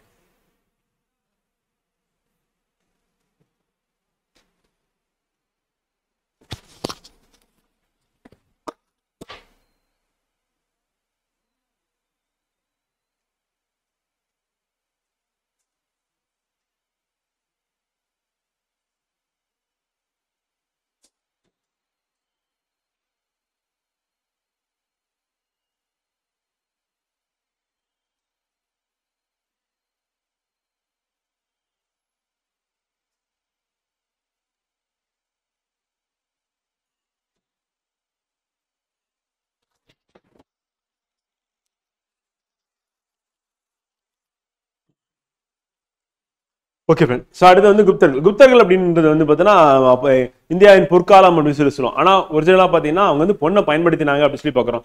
அதே மாதிரி வர்ணாசிரம சிஸ்டம் அப்படின்றது வந்து நல்லா எஸ்டாப்ளிஷ் பண்ணது யார் அப்படின்னா வந்து குப்தர்களுடைய காலம் தான். சமஸ்கிருத மொழி வந்து பார்த்தீங்கன்னா நல்ல நிலைமைக்கு போனது எது அப்படின்னா குப்தர்கள் காலம் அப்படின்னு சொல்லி பார்க்குறோம் வந்து. இந்த மாதிரி பெரிய யாகங்கள், அசுமேத யாகம் அப்படின்னு நடத்தப்பட்டது அப்படின்னா ஸோ அதுவும் குப்தர்கள் காலம் அப்படின்னு சொல்லி பார்க்குறோம் வந்து. அதே மாதிரி நாணய முறை அப்படின்றது இந்தியாவில் பரவலாக வந்து பார்த்தீங்கன்னா அறிமுகப்படுத்தினது அப்படின்னு யாருன்னா குப்தர்கள் காலம் பார்க்குறோம். இதெல்லாம் காரணம் வச்சு நம்ம இந்தியாவுடைய பொற்காலம் அப்படின்னு வந்து சொல்லிக்கிறாங்க. ஆனா நம்ம என்னென்ன பாயிண்ட்ஸ் இருக்கு அப்படின்னு நம்ம எக்ஸாம் பாயிண்ட் ஆஃப்ல வந்து பார்ப்போம். ஸோ பொன் அப்படின்னு பயன்படுத்தப்பட்டதாகவும் இருக்கு அப்படின்னு சொல்லி மிக அதிக பரப்பளவில் ஆட்சி புரிந்தது அப்படின்னு குப்தர்கள் அப்படி சொல்லி பார்க்குறோம். பேரரசுகள் அப்படின்றது நம்ம வந்து அதுக்கு முன்னாடி வந்து மௌரிய பேரரசுன்னு பார்க்குறோம். ஸோ அந்த மௌரிய பேரரசுக்கு அடுத்தபடியாக மிகப்பெரிய பேரரசை வந்து சாம்ராஜ்யத்தை ஏற்படுத்தினது யார் அப்படின்னா குப்தர்கள் அப்படின்னு சொல்லி பார்க்குறோம். குப்தர்கள் பொறுத்தவரையும் நமக்கு வந்து கேள்வி அப்படின்னு வருவதற்கான வாய்ப்புகள் இருக்கு. ஸோ அதனால நம்ம ஃபர்ஸ்ட் இந்த ரெண்டு டாபிக், ஒன்று வந்து பார்த்தீங்கன்னா சிந்துவெளி நாகரிகம் அப்படின்னு பார்க்குறோம், சில அரப்ப நாகரிகம் பார்க்குறோம். ஸோ அதுல இருந்து கண்டிப்பா ஒரு கேள்வி வரும். குப்தர்கள் அப்படின்றது கேட்கறதுக்கான வாய்ப்புகள் இருக்கு அப்படின்னு சொல்லி பார்க்குறோம். ஸோ அப்போ இன்றைய நம்ம பார்க்குற ரெண்டு தலைப்புல வந்து 2 கேள்வி அப்படின்றது வருவதற்கான வாய்ப்பு இருக்கு. ஏன்னா 10 கேள்வி வந்து நமக்கு எங்க கேட்க போறாங்க அப்படின்னா ஹிஸ்டரியில வந்து கேட்க போறாங்க அப்படின்னு சொல்லி பார்க்குறோம். அல்லது ஒரு கேள்வியா டெஃபினட்டா வந்து இருக்கு அப்படின்னு பார்க்குறோம். குப்தர்கள் காலகட்டம் அப்படின்னு பார்த்தோம் அப்படின்னா நம்ம கிபி வந்து புது ஆண்டுல வந்து பார்த்தீங்கன்னா 300ல இருந்து 700 வரை அப்படின்னு பார்க்குறோம். கிட்டத்தட்ட 400 ஆண்டுகள் வந்து பார்த்தீங்கன்னா இவங்க வந்து ஆட்சி புரிஞ்சிருக்காங்க அப்படின்னு சொல்லி பார்க்குறோம். அப்போ 400 ஆண்டுகள் இருந்ததுனால தான் இவங்க வரலாற்றுல மிகப்பெரிய இடத்தை வந்து பிடிக்கிறாங்க அப்படின்னு சொல்லி பார்க்குறோம். ஸோ அது நமக்கு வந்து இம்பார்ட்டன் அவங்களோட காலகட்டம் வந்து. இவங்களோட பீரியட்ல என்ன டெவலப் ஆச்சு அப்படின்னா நுண்கலை, சிற்பம், கட்டிடக்கலை ஆகியவற்றில் பண்பாட்டு முதிர்ச்சி காணப்பட்டது அப்படின்னு பார்க்குறோம். அதே மாதிரி உயர் வர்த்தகத்தினர் வாழ்க்கை முறை உச்சத்தில் இருந்தது. கல்வி, கலை, அறிவியல் ஆகியவை சிறந்தோங்கியது இருந்தாலும் கூட இக்காலகட்ட ஆட்சி நிலப்பிரபுத்துவ குணம் காரணமாக மக்கள் துன்புற்றார்கள். அப்ப மக்கள் கிட்ட இருந்து வரி அதிகமா வசூல் பண்றது அப்படின்றது இருந்திருக்கு. அது பெண்களுக்கு என்னது உரிமைகள் மறுக்கப்பட்ட காலம் வந்து குப்தர்கள் காலம். ஏன்னா மனு அந்த தர்மம் அப்படின்றது வந்து பாத்தீங்கன்னா இந்த ஃபாலோ பண்ணப்பட்ட காலம் அப்படின்னா குப்தர்களுடைய காலம் வந்து இருந்திருக்கு அப்படின்னு பார்க்கிறோம். ஸோ அந்த மனு தர்மம் அப்படின்னு பார்க்கும்போது அதுல பெண்கள் அப்படின்றவங்க எப்படி இருக்கணும்னா வீட்டுல தான் இருக்கணும், அவங்களுக்கான கல்வி அப்படின்றது மறுக்கப்பட்டது அப்படின்னு சொல்லி பார்க்கிறோம். அதே மாதிரி விதவைகளுக்கான திருமணமும் மறுக்கப்பட்டது அப்படின்னு சொல்லி பார்க்கிறோம். உடன்கட்டை ஏறுதல், சதி அப்படின்றது பழக்கமும் மூட நம்பிக்கையும் வந்து இருந்திருக்கு அப்படின்னு பார்க்கிறோம். இலக்கிய சான்றுகள் நமக்கு கிடைக்கும் போது அரசருக்கு வந்து அட்வைஸ் பண்ற மாதிரி இருக்கிறது என்னன்னா அந்த ஸ்மிருதிகள் அப்படி சொல்லி சொல்லுவோம் வந்து பாத்தீங்கன்னா. அந்த ஸ்மிருதிகள் அப்படின்றது எழுதப்பட்டது இது காமந்தகரின் நீதி சாஸ்திரம் என்ற தர்ம சாஸ்திரம் அப்படின்றது எழுதப்பட்டது. அப்ப காமந்தகரின் நீதி சாஸ்திரம் தான் தர்ம சாஸ்திரம் அப்படின்னு பார்க்கிறோம். இது வந்து பொது ஆண்டு வந்து 400. விசாகதத்தரின் தேவி சந்திரகுப்தம் அப்புறம் முத்ராட்சம் ஆகிய குப்தர் காலத்துல எழுச்சி குறித்த விவரங்களை அளிக்கின்றன. அப்ப யாருடையது அப்படின்னு கேட்பாங்க. தேவி சந்திரகுப்தம் யாருடையது? விசாகதத்தருடையது. முத்ராட்சம் அப்படின்றது யாருடையது அப்படின்னு கேட்டாங்கன்னா விசாகதத்தருடையது அப்படின்னு பார்க்கலாம். இது என்ன பண்ணா குப்தர்களின் எழுச்சி குறித்த விவரங்களை வந்து நம்ம கொடுக்குது அப்படின்னு பார்க்கிறோம். அதே மாதிரி நீதி சாரம் என்ற தர்மசாஸ்திரம் அப்படின்னு பாக்குறோம். யாருன்னா காமந்தகரின் அப்படின்னு பாக்குறோம். அப்ப காமந்தகரோட தான் தர்மசாஸ்திரம். தர்மசாஸ்திரம் யார் எழுதுனான்னு கேட்பாங்க. கேட்டானா காமந்தகர் அப்படின்னு பாக்குறோம். அதே மாதிரி விசாகதத்தர் எழுதுனதான் தேவி சந்திரகுப்தம் முதலாட்சசம் அப்படின்னு பாக்குறோம். அவ்வளவுதான். நூல் ஆசிரியர் யாரு அப்படின்றது இம்பார்ட்டன்ட். எந்த காலகட்டத்தை சார்ந்தது அப்படின்னா வந்து குப்தர்கள் காலகட்டத்தை சார்ந்தது அப்படின்னு பாக்குறோம். அது இம்பார்ட்டன்ட். வந்து புத்த சமண இலக்கியங்கள் அப்படின்னு சொல்லி எதை சொல்றோம் அப்படின்னா இப்ப இந்த காலகட்டத்துல தோன்றுது. ஏன்னா ரொம்ப நெருங்கின பீரியடா இருக்கு வந்து. அப்பதான் புத்த மதம் வந்து சமண மதம் வந்து வளர்ச்சி அடைந்த காலமா வந்து இருக்கு அப்படின்னு பாக்குறோம். அந்த 400ல இருந்து கிபி அந்த 300ல இருந்து 700 வரை அப்படின்னு பாக்குறோம். 400 ஆண்டுகள் அப்படின்னு பார்க்கும்போது அந்த காலகட்டத்துல புத்த சமண இலக்கியங்கள் வந்து பரவச்சு பாக்குறோம். தமிழ்நாட்டிலையும் பரவச்சு நமக்கு தெரியும். அதாவது 15 கீழ்கணக்கு நூல்கள் அரண் இலக்கியங்கள் நம்ம எதை பாக்குறோம் அப்படின்னா சமண சமய இலக்கியங்கள் பாக்குறோம். காளிதாசருடைய படைப்புகள் அப்படின்றது இந்த காலகட்டத்தை சார்ந்ததுதான். அதே மாதிரி 2ஆம் சந்திரகுப்தர் காலத்தில் இந்தியாவுக்கு வருகை தந்து சீன பயணி பாகியான் குறிப்புகள் அப்படின்றது இருக்கு. அப்ப 2ஆம் சந்திரகுப்தர் காலம் வந்து யாரு வந்தாங்க அப்படின்னு கேட்பாங்க. கேட்டானா வெரி வெரி இம்பார்ட்டன்ட் பாகியான் அப்படின்னு பாக்குறோம். வந்து அது முக்கியம். கல்வெட்டு சான்றுகள் அப்படின்னு பார்க்கும்போது மெஹரில் இரும்பு கல்வெட்டு தூண் இந்த 1ஆம் சந்திரகுப்தன் சாதனைகளை குறிக்கிறது. அப்ப மெஹரில் இரும்பு கல்வெட்டு தூண் அப்படின்றது யாருடைய காலகட்டம்? 1ஆம் சந்திரகுப்தர் காலகட்டம் அப்படின்றது இம்பார்ட்டன்ட். வந்து பார்த்தீங்கன்னா அதுவும் நம்ம கேட்பாங்க. அலகாபாத் தூண் கல்வெட்டு யாருன்னா சமுத்திரகுப்தரை பத்தி சொல்லுது. அவருடைய படையெடுப்பை பத்தி சொல்லுது. அவருடைய ஆளுமை பத்தி சொல்லுது அப்படின்னு பார்க்கிறோம். அதுவும் நமக்கு எக்ஸாம் பாயிண்ட் ஆஃப்ல திருப்பி கேட்டுட்டே இருக்காங்க. 2ஆம் சந்திரகுப்தர் அப்படின்னா மெஹரில் இரும்பு தூண் கல்வெட்டு. அலகாபாத் தூண் கல்வெட்டு சமுத்திரகுப்தரை பத்தினது அப்படின்னு பார்க்கிறோம். இம்பார்ட்டன்ட். அதுக்கு அடுத்து வந்து பாத்தீங்கன்னா இது விளக்கு அரிசனர் இதை வந்து பொறித்தார் அப்படின்னு பார்க்கிறோம். 33 வரிகள் நாகரி வரி வடிவத்தில் சமஸ்கிருதத்தில் எழுதப்பட்டுள்ளது அப்படின்னு பார்க்கிறோம். எது அப்படின்னா அலகாபாத் தூண் கல்வெட்டு அப்படின்னு பார்க்கிறோம். அப்ப இது அலகாபாத் தூண் கல்வெட்டு வந்து அதுல வந்து அந்த இன்ஃபர்மேஷன் வந்து பொறிச்சது யாரு அப்படின்னா அரிசேனர். யாருடைய அவைக்கள புலவரா இருக்காருன்னா சமுத்திரகுப்தன் அவைக்கள புலவரா இருக்காருன்னு பார்க்கிறோம். பின்னாடி பார்க்க தான் போறோம். நாணய ஆதாரங்கள் குப்த அரசர்கள் வந்து பாத்தீங்கன்னா நாணயங்கள் உருவங்கள் பொறிக்கப்பட்டுள்ளன. அப்ப நாணயங்கள் உருவங்களை பொதிச்சது யாரு அப்படின்னா குப்த அரசர்கள் எப்படி பார்க்கிறோம். தங்க நாணயங்கள் வந்து குப்த அரசர்களின் பட்டயங்கள் குறித்தும் அவர்கள் நடத்திய சடங்குகள் குறித்தும் தெரிவிக்கின்றன அப்படின்னு பார்க்கிறோம். அப்ப தங்க நாணயங்கள் இருந்திருக்கு. குப்த அரசின் பட்டங்கள் குறித்தும் அவர் நடத்திய சடங்குகள் குறித்தும் இதுல வந்து தெரிவிக்கப்பட்டுள்ளது. குப்த வம்சத்தின் தோற்றம் அப்படின்னு எடுத்தோம் அப்படின்னா ஸ்ரீகுப்தர் அப்படின்னு பார்க்கும்போது 240 இருந்து 280 அப்படின்னு பார்க்கிறோம். குப்த அரசு வம்சத்தை நிறுவியவர் அப்படின்னு பார்க்கிறோம். தற்போதைய வங்காளம் பீகார் ஆகிய பகுதிகளை ஆண்டதாக கருதப்படுகிறது அப்படின்னு பார்க்கிறோம். அப்ப குப்த அரச வம்சத்தை நிறுவியர் யார் அப்படின்னா ஸ்ரீகுப்தர் அப்படின்னு வெரி வெரி இம்பார்ட்டன்ட். வந்து 240 இருந்து 280 அப்படின்னு பார்க்கிறோம். அந்த பீரியட் வந்து இம்பார்ட்டன்ட். தற்போதைய அவர் எங்கன்னா வங்காளம் பீகார் ஆண்டதாக கருதப்படுகிறது. ஃபர்ஸ்ட் நாணயங்களில் முதலாக இடம்பெற்ற குப்த அரசரின் வடிவம் இவருடையது. அப்ப குப்தர்கள் வந்து உருவம் பதித்த நாணயங்கள் வந்து வெளியிட்டாங்க. அதுல ஸ்ரீகுப்தர் நாணயம் தான் ஃபர்ஸ்ட் வெளியிட்டாங்க. இவருக்கு பின்னர் இவருடைய மகன் யாருன்னா கடோத்கஜர் அரச பதவி ஏற்றார் அப்படின்னு. அப்ப ஸ்ரீகுப்தருக்கு அடுத்து வந்தது யாரு? கடோத்கஜர் குப்தர் அப்படின்னு பார்க்கிறோம். வந்து கல்வெட்டுகளில் இவர்கள் இருவருமே மகாராஜா என்று குறிப்பிட்டுள்ளனர். வந்து மகாராஜா சொல்லி இவருடைய பேர் வந்து குறிப்பிட்டிருக்கிறாங்க. அடுத்து 1ஆம் சந்திரகுப்தர் கடோத்கஜர் குப்தர் இருக்காருல அவருடைய புதல்வர் தான் அவருடைய மகன் தான் யாருன்னா 1ஆம் சந்திரகுப்தர் அப்படின்னு பார்க்கிறோம். 319 இருந்து 335 அப்படி பார்க்கிறோம். சோ இவருடைய பீரியட் வந்து கிட்டத்தட்ட ஒரு 16 வருஷம் இருந்திருக்காரு அப்படின்னு பார்க்கிறோம். வந்து குப்த பேரரசு முதல் பேரரசாக கருதப்படுகிறார். அப்ப ஃபர்ஸ்ட் ஸ்ரீகுப்தரும் கடோத்கஜர் குப்தரும் என்ன சொல்றோம்? மகாராஜான்னு சொல்றோம். இவர் தான் என்ன சொல்றோம் அப்படின்னா வந்து பாத்தீங்கன்னா பேரரசாக கருதப்படுகிறார். சந்திரகுப்தரின் மகாராஜாதி ராஜா என்ற பட்டத்தை ஏற்றார். அவங்க மகாராஜா, இவர் மகாராஜாதி ராஜா அப்படின்னு சொல்லி சொல்றோம். பேரரசர் அப்படின்னு பார்க்கிறோம். யாருன்னா 1ஆம் சந்திரகுப்தர். 1ஆம் சந்திரகுப்தர் வந்து புகழ்பெற்ற வலிமை மிகுந்த லிச்சாவி அரசு குடும்பத்தை சேர்ந்த குமாரதேவியை மணந்தார் அப்படின்னு. இது வந்து ஹிஸ்டாரிக்கலா இம்பார்ட்டன்டா இருக்கு. திருப்பி கேட்கிறாங்க. அப்ப குமாரதேவி யாரு அப்படின்னா 1ஆம் சந்திரகுப்தருடைய மனைவி. அவங்க எந்த குலத்தை சார்ந்த? லிச்சாவி குலம். ஏன் அப்படின்னா மேட்ரிமோனியல் அலைன்ஸ் மூலமா என்ன பண்றாங்கன்னா போர் தொடுக்கும் போது உதவி கிடைக்குது. அது மூலமா பல நாடுகள் வந்து கைப்பற்றாங்க. இக்குடும்பத்தின் ஆதரவோடு வட இந்திய சிற்றரசுகள் பலவற்றை இவர் வெற்றி கொண்டு ஒரு பேரரசின் முடியரசராக தன்னை முடிசூட்டி கொண்டார் அப்படின்னு பார்க்கிறோம். அப்ப என்ன பண்ணாருன்னா மேட்ரிமோனியல் அலைன்ஸ் திருமணம் மூலமா என்ன பண்றாருன்னா அந்த பகுதியும் இவர் சேர்த்துட்டு போருக்கு வந்து வசதியா வந்து பாத்தீங்கன்னா போர் கருவிகளும் அல்ல படை வீரர்களையும் வந்து திரட்டுறதுக்கு வசதியா இருக்கு. அப்ப சந்திரகுப்தரால் வெளியிடப்பட்டவை அப்படின்னு பார்க்கும்போது தங்க நாணயங்கள் சந்திரகுப்தர் குமாரதேவி ஆகிய இருவரின் உருவங்கள் இடம்பெற்றுள்ளன. அப்ப இவர் வெளியிட்ட நாணயங்கள் வந்து ஸ்ரீகுப்தர் என்ன பண்றாரு? உருவம் பொதிச்சு வெளியிட்டுறாரு. அதை அப்படியே எல்லாரும் ஃபாலோ பண்றாங்க. ஆனா 1ஆம் சந்திரகுப்தர் என்ன பண்றாரு அப்படின்னா அவருடைய மனைவியோட உருவத்தை சேர்த்து வெளியிடுறாரு. வந்து அப்ப இருவரின் உருவங்கள் இடம்பெற்றுள்ளன. லிச்சா வையா என்ற வாசகமும் பொறிக்கப்பட்டுள்ளது அப்படின்னு பாக்குறோம். லிச்சா வையா அப்படின்னு வாசகம் இருக்கு. லிச்சாவி பழமையான கன சங்கங்களில் ஒன்றாகும். கங்கை நதிக்கும் நேபாள நாட்டுக்கும் இடைப்பட்டதாக இருந்த லிச்சாவி பார்க்கிறோம். சோ அந்த பகுதியில இருந்த அரசி தான் யார்? அந்த பகுதியில இருந்த ஒரு இளவரசி தான் திருமணம் செஞ்சுக்கிறாரு. அவங்க தான் குமாரதேவி அப்படி பார்க்கிறோம். அடுத்து சமுத்திரகுப்தர். இவருடைய காலம் அப்படின்னு பாத்தீங்கன்னா வந்து 1ஆம் சந்திரகுப்தருக்கு அடுத்து வரக்கூடிய காலம் 335 இருந்து 380 அப்படி பார்க்கிறோம். சோ 335 1ஆம் சந்திரகுப்தர் தனது புதல்வர் சமுத்திரகுப்தரை தனது வாரிசாக நியமித்தார் அப்படின்னு பார்க்கிறோம். சோ அப்ப 335 1ஆம் சந்திரகுப்தர் வந்து தனது புதல்வர் வந்து சமுத்திரகுப்தர் வாரிசாக நியமிக்கிறார். அசோகர் தூண் ஒன்றில் பொறிக்கப்பட்ட இவர் குறித்த நீண்ட புகழரை அவர் மௌரிய பரம்பரையில் வந்ததாக சொல்கிறது அப்படின்னு. அப்ப அசோகர் தூண் ஒன்றில் பொறிக்கப்பட்ட இவர் குறித்த நீண்ட புகழரை வந்து அவர் மௌரிய பரம்பரையில் வந்ததாக சொல்கிறது. அதே மாதிரி இவர் வந்து இந்த கல்வெட்டு சமுத்திரகுப்தர் நாடு முழுவதும் படையெடுத்து சென்ற போது அவருக்கு அணிபணிந்த அரசர்கள், ஆட்சி பகுதிகள் ஆகியன குறித்த மிக பெரும் பட்டியலை தருகிறது. அப்ப அசோகர் தூண் ஒன்றில் பொறிக்கப்பட்ட இவர் குறித்த நீண்ட புகழை அவர் மௌரிய பரம்பரையில் வந்ததாக சொல்லிக்கிறாங்க. ஆனா இவர் வந்து ஆட்சி பகுதிகள் அப்படின்றது வந்து பாத்தீங்கன்னா குறித்த இது எல்லாமே அந்த கல்வெட்டுல வந்து இருக்கு அப்படின்னு பாக்குறோம். சமுத்திரகுப்தன் கல்வெட்டுல வந்து தென்னிந்தியாவில் பல்லவ நாட்டு அரசர் விஷ்ணு கோபனை சமுத்திரகுப்தர் தோற்கடித்தார். அப்ப பல்லவ அரசன் வந்து யாரை வந்து தோற்கடித்தார்? ஏன்னா அவருடைய காலகட்டமும் வந்து பாத்தீங்கன்னா சங்க இலக்கியம் முடிஞ்சு சங்கம் அறிவிய காலம், சங்கம் அறிவிய காலகட்டம் தான். அந்த சங்கம் அறிவிய காலம் முடிஞ்சு அடுத்து வர்றது ஏன்னா பல்லவர் காலம். அப்ப பல்லவர் காலத்து மன்னனா வந்து பாத்தீங்கன்னா அப்ப ஒரு சிற்றரசரா இருந்திருக்கு பேரு விஷ்ணுகோபன். அவரை வந்து சமுத்திரகுப்தர் வந்து தோற்கடித்தார் அப்படின்னு பார்க்கிறோம். ஆனா நம்ம பல்லவருடைய காலகட்டம் நம்ம சொல்லும் போது வந்து எக்ஸாக்டா நம்ம சொல்லும் போது வந்து பாத்தீங்கன்னா சங்கம் மருவிய காலத்துல பல்லவர்களும் இருந்திருக்காங்க. ஆனா சங்கம் மருவிய காலம் அப்படின்னு கிமு 300ல இருந்து 600 வரையும், 600ல இருந்து 90ல தான் பல்லவர்கள் வந்து எழுச்சி அப்படின்றது வந்து இருக்கும். 600ல இருந்து 900 வரையும், 900க்கு அப்புறம் யார் வந்துருவாங்கன்னா பிற்கால சோழர்கள் வந்து வந்துருவாங்க அப்படின்னு பாக்குறோம் வந்து. சோ இப்ப நம்ம இந்த இடத்துல வந்து பாத்தீங்கன்னா தென்னிந்தியாவில் பல்லவ நாட்டு அரசர் விஷ்ணுகோபனை சமுத்திரகுப்தர் தோற்கடித்தார். யாரை தோற்கடித்தார் அப்படின்னு நம்ம தெரிஞ்சுக்கணும். சோ அது இம்பார்ட்டன்ட் ஃப்ரெண்ட் வந்து அவ்வளவு. அதுக்கடுத்து வரலாற்று சமுத்திரகுப்தர் இந்திய நெப்போலியன் என அழைக்கின்றனர். ஆனா நெப்போலியன் பிற்காலத்துல தான் வராரு. ஆனா நெப்போலியன் படையெடுப்பு பிரிட்டிஷ் வந்து பயந்துரும். ஆப்கானிஸ்தானை கேப்சர் பண்றதுக்காக பிரிட்டிஷ் அதுக்கப்புறம் படையெடுத்துட்டு போவோம். அதுக்கப்புறம் தோல்வி விட்டு வந்துருவாங்கன்னு பாக்குறோம். இது எல்லாமே நடக்கிறது எந்த காலகட்டம் அப்படின்னு அப்படி பார்த்தோம் அப்படின்னா வந்து பாத்தீங்கன்னா வந்து 20ஆம் நூற்றாண்டு அப்படின்ற மாதிரி பாக்குறோம். அந்த காலகட்டத்தை சார்ந்தது. ஆனா இவர் எந்த காலகட்டத்தை சார்ந்திருக்காரு? இது 20. நெப்போலியன் வந்து பாத்தீங்கன்னா அதே சமுத்திரகுப்தர் வந்து பாத்தீங்கன்னா கிபி 3ஆம் நூற்றாண்டு. அப்ப 3ஆம் நூற்றாண்டு எங்க இருக்கு, 20ஆம் நூற்றாண்டு எங்க இருக்கு? ஆனா நம்ம கம்பேர் பண்ணும்போது வந்து பாத்தீங்கன்னா இந்தியாவின் நெப்போலியன் யாரை சொல்றோம்? வந்து சமுத்திரகுப்தர் சொன்னோம். சமுத்திரகுப்தர் வந்து நெப்போலியனுக்கு முன்னாடி அப்படின்னு பாக்குறோம். தென் பகுதி ஏன்னா ஹிஸ்டரி எழுதுனது யாரு? ஃபர்ஸ்ட் பிரிட்டிஷ் தான் வந்து ஹிஸ்டரி எழுதுறாங்க. பிரிட்டிஷர்ஸ் தான் வந்து எழுதுறாங்க. சோ அவங்க வந்து பிரிட்டிஷ்காரர்கள் எழுதுறதுனால அந்த ஹிஸ்டரி எப்படி இருக்குன்னா இவருடைய படையெடுப்பெல்லாம் பார்த்துட்டு இவர் வந்து இந்தியன் நெப்போலியன் அப்படின்னு சொல்லிடுறாங்க. தென்பகுதி அரசர்கள் கப்பம் கட்டியது, வட இந்திய அரசர்கள் குப்த பேரரசோடு இணைக்கப்பட்டது ஆகியவனை மறுக்க முடியாதுன்னு சொல்றோம். சோ இதனால இவர் ஆட்சி பரப்பை வந்து இன்க்ரீஸ் பண்ணியிருக்காரு அப்படின்னு பார்க்கணும். யாரு அப்படின்னா வந்து பாத்தீங்கன்னா சமுத்திரகுப்தர் அப்படின்னு பார்க்கணும்.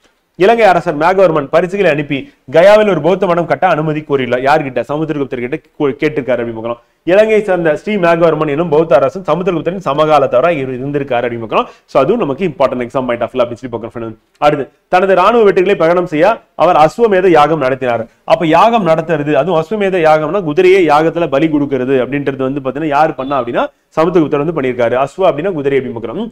சமுத்திரகுப்தர் பணவியல் அமைப்பு முறையை அறிமுகப்படுத்தினார். பணவியல் முறையை அறிமுகப்படுத்திருக்காரு. அண்ட் குஷான நாணயங்களை சமுத்திரகுப்தருக்கு தூண்டுதலாக இருந்திருக்கலாம் அப்படின்னு பார்க்கிறோம். அப்ப பணவியல் அமைப்பு முறையை இந்தியால ஏற்படுத்தினது யார் அப்படின்னு கேட்டாங்க அப்படின்னா சமுத்திரகுப்தர் அப்படின்னு பார்க்கிறோம். சமுத்திரகுப்தரின் அவைக்கால புலவர் யாருன்னா அரிசேனர். இவர் தான் வந்து பாத்தீங்கன்னா கல்வெட்டுல வந்து செதுக்கிறாருன்னு பார்த்தாலும் அலகாபாத் கல்வெட்டுன்னு சொல்லிட்டு அரிசேனர் இயற்றிய பிரயாகை மெய்கீர்த்தி பிரஸ்தி அலகாபாத் தூணில் பொறிக்கப்பட்டுள்ளது அப்படின்னு பார்க்கணும். சோ அது இம்பார்ட்டன்ட். அரிசேனர் யாருடைய அவைக்கால புலவர் அப்படின்னு கேட்பாங்க. கேட்டாங்கன்னா சமுத்திரகுப்தர் பார்க்கிறோம். இவர் அலகாபாத் கல்வெட்டுல வந்து அந்த மெய்கீர்த்தி அப்படின்றத செதுக்கிறார் அப்படின்னு பார்க்கிறோம். சமுத்திரகுப்தரின் ஆட்சிக்கான மிக முக்கியமான சான்று அலகாபாத் கல்வெட்டு அப்படின்னு பார்க்கிறோம். குப்த மன்னர்கள் தங்களை தெய்வீக நிலைக்கு உடையவர்களாக கூறினர். வந்து ஒரு கட்டத்துல என்ன சொல்றாங்க அப்படின்னா வந்து கடவுளுக்கு ரொம்ப நெருக்கமானவர்னு சொல்லிடுறாங்க. வந்து அந்த சமுத்திரகுப்தர் அலகாபாத் கல்வெட்டில் புருஷா சுப்ரீம் பீயிங் ஒப்பிடப்படுகிறார். அப்ப புருஷா அப்படின்னா வந்து பாத்தீங்கன்னா இவர் தான் இருக்கிறதுலே வந்து மிக உயர்ந்த நிலை அப்படின்னு சொல்றோம் மனிதர்களே. சோ அந்த நிலையை வந்து அந்த பிரசஸ்தி அப்படின்றது வந்து மெய்கீர்த்தி. பிரசஸ்தி என்பது ஒரு சமஸ்கிருத சொல் அப்படின்னு பார்க்கிறோம். அதன் பொருள் ஒருவரை பாராட்டி புகழ்வதாக அப்படின்னு பார்க்கிறோம். நம்ம பரணின்னு சொல்லுவோம்ல அந்த மாதிரி தமிழ்ல வந்து அவைக்கள புலவர்கள் அரசர்களை புகழ்ந்து பாடி அவர்தம் சாதனைகளை பட்டியலிட்டனர். பின்னர் மக்கள் படித்து தெரிந்து கொள்வதற்காக தூண்களில் பொறிக்கப்பட்டன அப்படின்னு பார்க்கிறோம். அப்படியே அலகாபாத் தூண்கள் அரிசேனர் என்ன பண்றாரு? பொறிக்கிறார் அப்படின்னு பார்க்கிறோம். வைணவத்தை அவர் தீவிரமாக பின்பற்றினார். யார் அப்படின்னா சமுத்திரகுப்தர் வந்து என்றாலும் வசுபந்து என்ற மாபெரும் அறிஞனை ஆதரித்தார். பௌத்த துறவியை வந்து ஆதரிக்கிறார். வந்து வைணவத்தை தீவிரமா ஃபாலோ பண்றது யாருன்னா சமுத்திரகுப்தர்.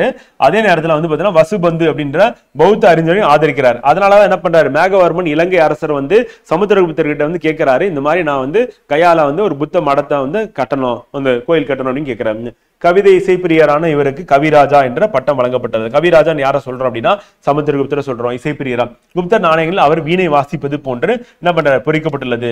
அப்ப இவருக்கு மேல இருக்க இசை ஆர்வத்தை வந்து வெளிப்படுத்தணும் அப்படின்னு சொல்லி எதுலன்னா அந்த நாணயங்களே வந்து பார்த்தீங்கன்னா வீணை வாசிக்கிற மாதிரி உருவங்களை வந்து செதுக்கிறாங்க அப்படின்னு பாக்குறோம். சோ அப்ப ஸ்ரீகுப்தரோட உருவம் ஃபர்ஸ்ட் பொதிக்கிறாரு. அதே வந்து முதலாம் சந்திரகுப்தரும் அவருடைய மனைவி வந்து குமாரதேவி 2 பேரோட உருவம் சேர்த்து நாணயங்களை வெளியிடுறாங்க.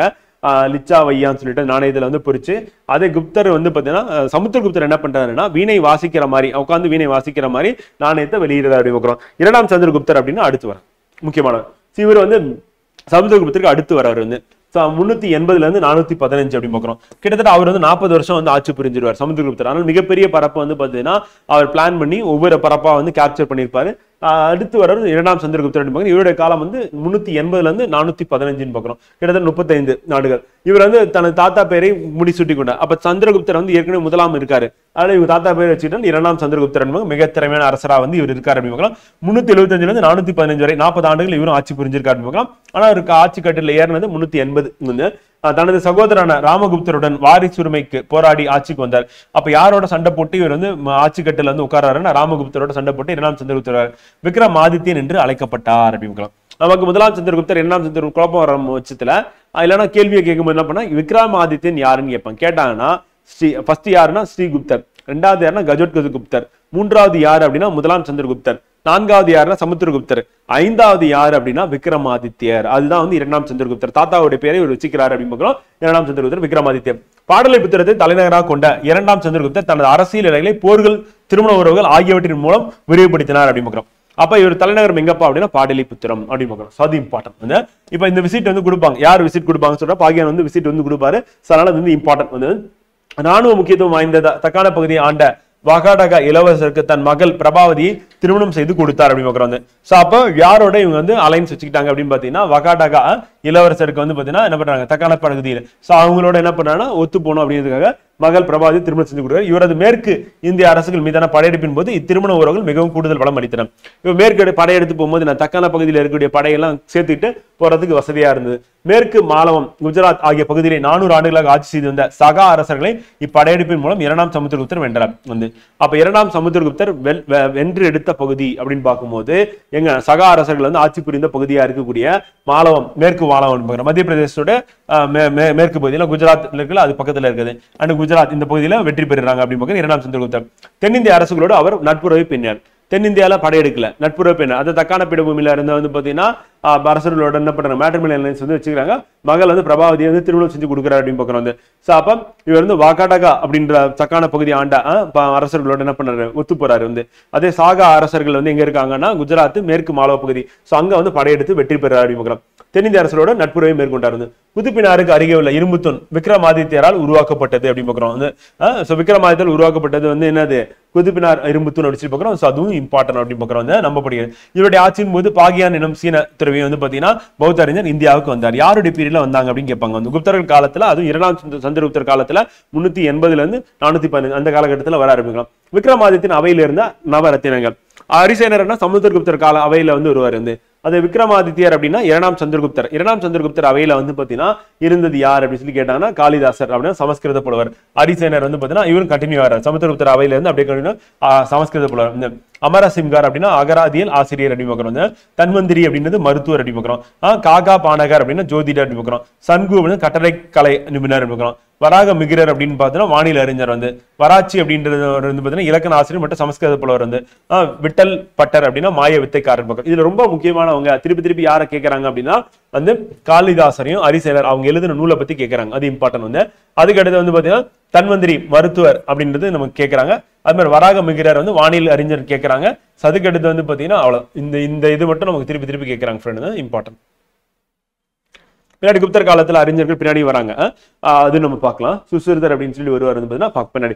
2ஆம் சந்திரகுப்தரின் பட்டப்பெயர்கள் என்னென்னப்பா அப்படின்னா 2ஆம் சந்திரகுப்தருடைய பேர் என்ன விக்ரமாதித்யன் மேற்கொண்டு பார்த்தோம். அது மட்டும் இல்லாம நரேந்திர சந்திரர் வந்து, அதே மாதிரி சிம்ம சந்திரர், நரேந்திர சிம்மர், விக்ரம தேவராஜர் வந்து, தேவகுப்தர், தேவஸ்ரீ வந்து பாத்தீங்கன்னா இதெல்லாம் அவருடைய பட்டப்பெயரா வந்து இருக்கு அப்படின்னு பார்க்கிறோம். 2ஆம் சந்திரகுப்தரின் பட்டப்பெயர். இவர் குப்த பேரரசின் வளம் குறித்து பதிவு செய்திருக்கிறார். வெள்ளி நாணயங்களை வெளியிட்ட முதல் குப்த அரசர் இவர் தான் அப்படி பார்க்கிறோம். தங்க நாணயங்கள் ஸ்ரீகுப்தர் வந்து காலத்துல வெளியிடப்பட்டது. ஆனா வெள்ளி நாணயங்களை வெளியிட்டது யார் அப்படின்னு கேட்டாங்க அப்படின்னா வந்து இவர் தான் அப்படின்னு சொல்லி பார்க்கிறோம். அந்த பாயிண்ட் ஆஃப் வியூல நமக்கு வந்து இம்பார்ட்டன்ட் ஃப்ரெண்ட். அடுத்து சீனாவை சேர்ந்த புத்த துறவியான பாகியான் சமுத்திரகுப்தன் ஆட்சி காலத்தில் இந்தியாவுக்கு வந்தார். அவர் குப்த பேரரசின் வளமையை பதிவு செஞ்சிருக்காரு. பாகியான் கூற்றுப்படி மகதத்து மக்கள் மகிழ்ச்சியோடும் செழிப்போடும் வாழ்ந்தனர் அப்படின்னு பார்க்கிறோம். மகதத்து அந்த கயா முற்றிலுமாக அழிந்து போய்விட்டது. கயா அப்படின்னு சொல்லி புத்த தலம் இருக்குல்ல அது அழிந்துருச்சு. கபிலவஸ்து காடாக மாறியது அப்படின்னு பார்க்கிறோம். அதுவும் புத்த மாநாடு நடைபெற்ற இடம் பார்க்கிறோம். ஆனால் பாடலிபுத்திரம் அப்படின்னு இருக்க வந்து வாழ்ந்த மக்கள் செல்வ செழிப்புடன் வாழ்ந்தனர். பாடலிபுத்திரம் தான் யார் குப்தர்களின் தலைநகரம் அப்படி பார்க்கிறோம். அங்க செல்வ செழிப்புடன் இருந்திருக்காங்க அப்படி பார்க்கிறோம்.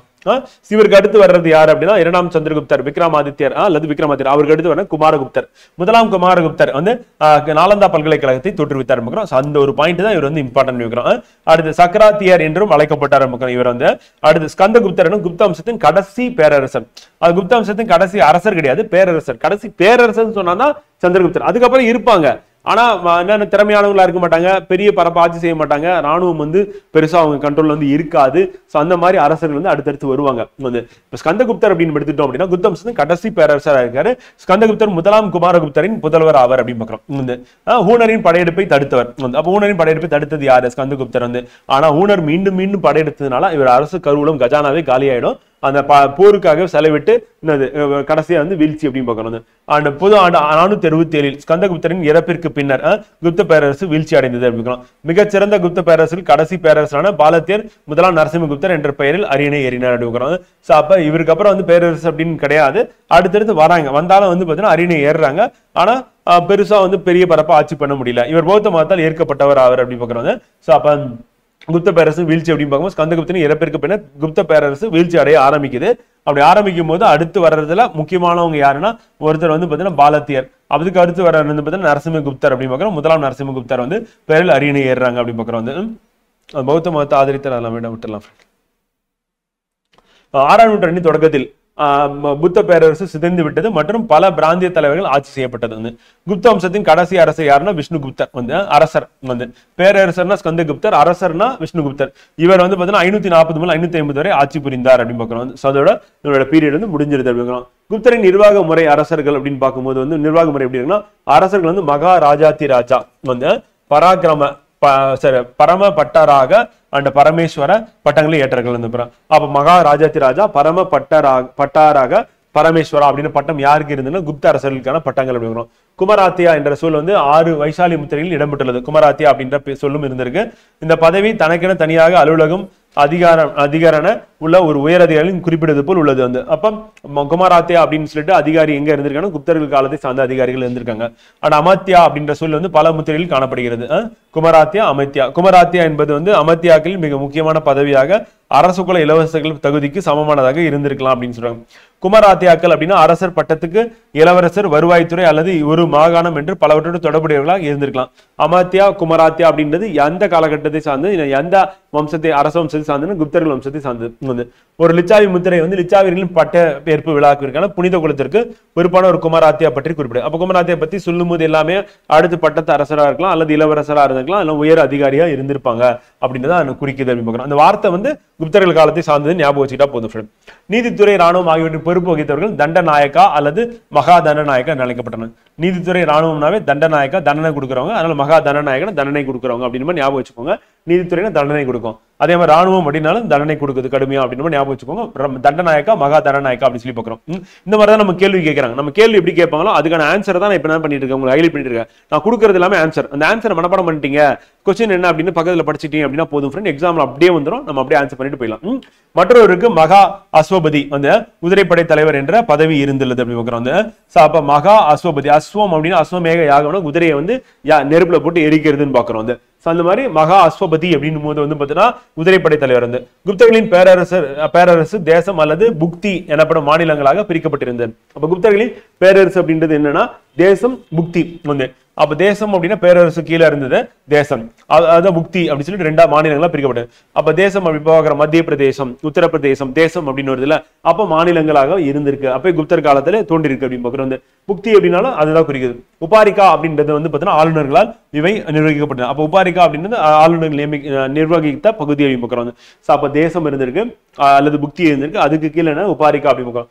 உபாரிகாக்கள் அரசர்களால் நேரடியாக நியமிக்கப்பட்டனர். வந்து அந்த உபாரிகாக்கள் மாவட்ட தலைமை நிர்வாக அதிகாரிகளையும் வாரிய அதிகாரிகளையும் நியமித்தனர். வந்து அப்ப அதுக்கு கீழே அப்படியே வந்து பாத்தீங்கன்னா வருது அடுத்தடுத்த இதுல வந்து.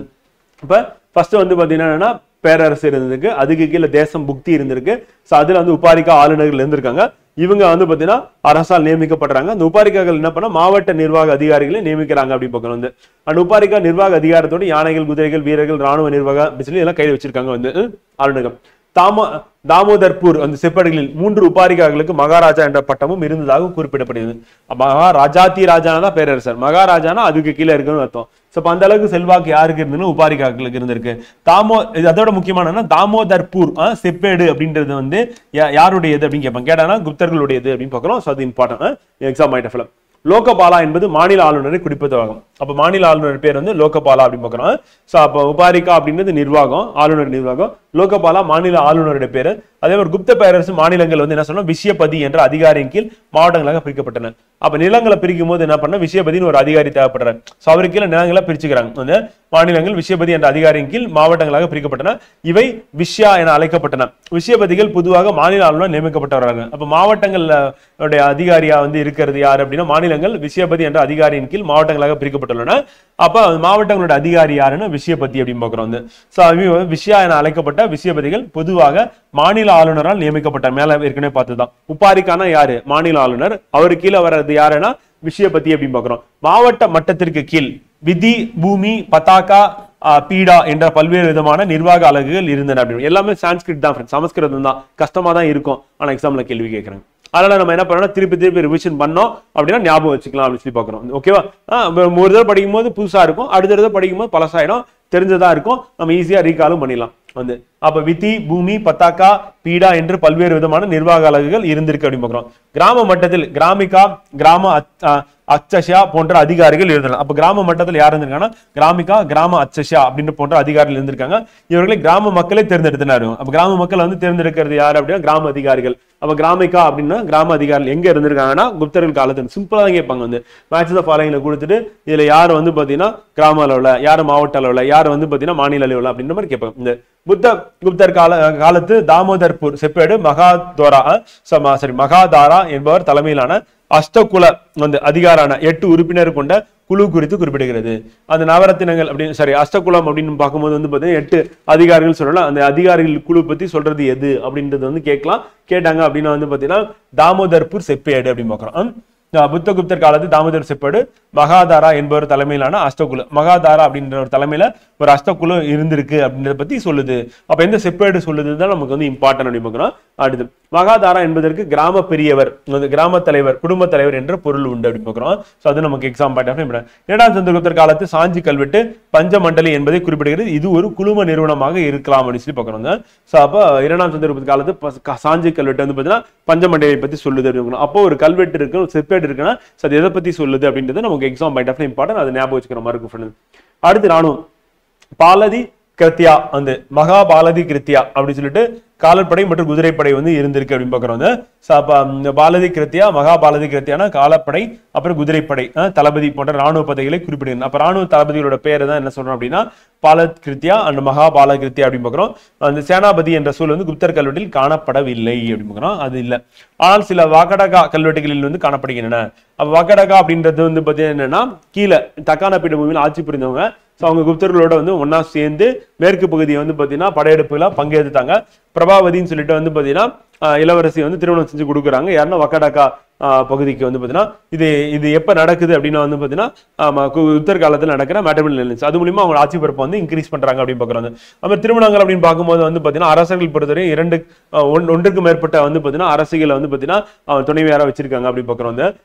துடாக்கா என்று அழைக்கப்பட்ட ஒற்றர்கள் கொண்ட உளவு அமைப்பு இருந்திருக்கு. உளவு அமைப்போட பேர் என்ன குப்தர் காலத்துல அப்படின்னா துடாக்கா அப்படின்னு பாக்குறோம். அது இம்பார்ட்டன்ட். வந்து பொருளாதார நிலைகள் அப்படின்னு பார்க்கும்போது குப்தர் காலத்தில் காமந்தகா எழுதியது நீதிசாரா என்ற நூல் ஆகும். காமந்தகர் எழுதினது நீதிசாரா வந்து இந்நூல் அரசு கருவூலத்தின் முக்கிய வருவாய்கள் பற்றியும் பல்வேறு மூல ஆவணங்கள் பற்றி குறிப்பிடுகிறது.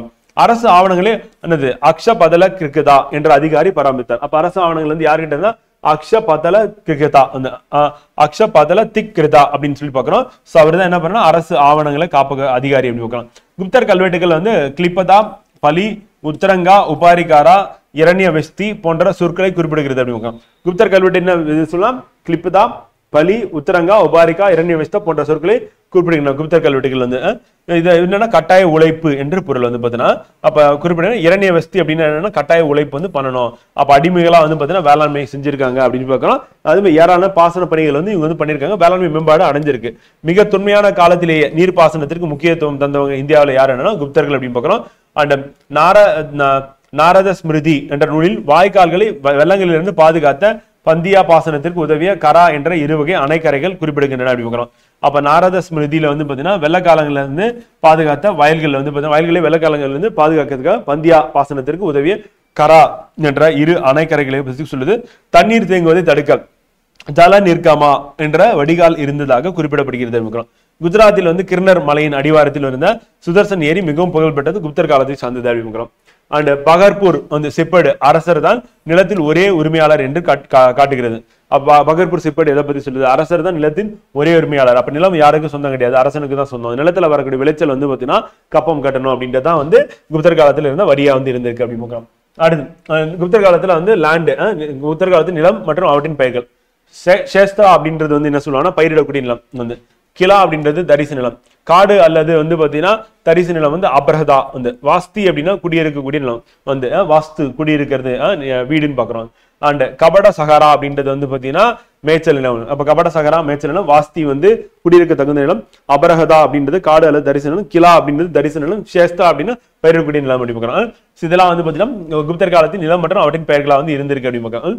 அதுக்கடுத்து பல்வேறு விதமான நில குத்தகை முறை வந்து இருந்திருக்கு வந்து.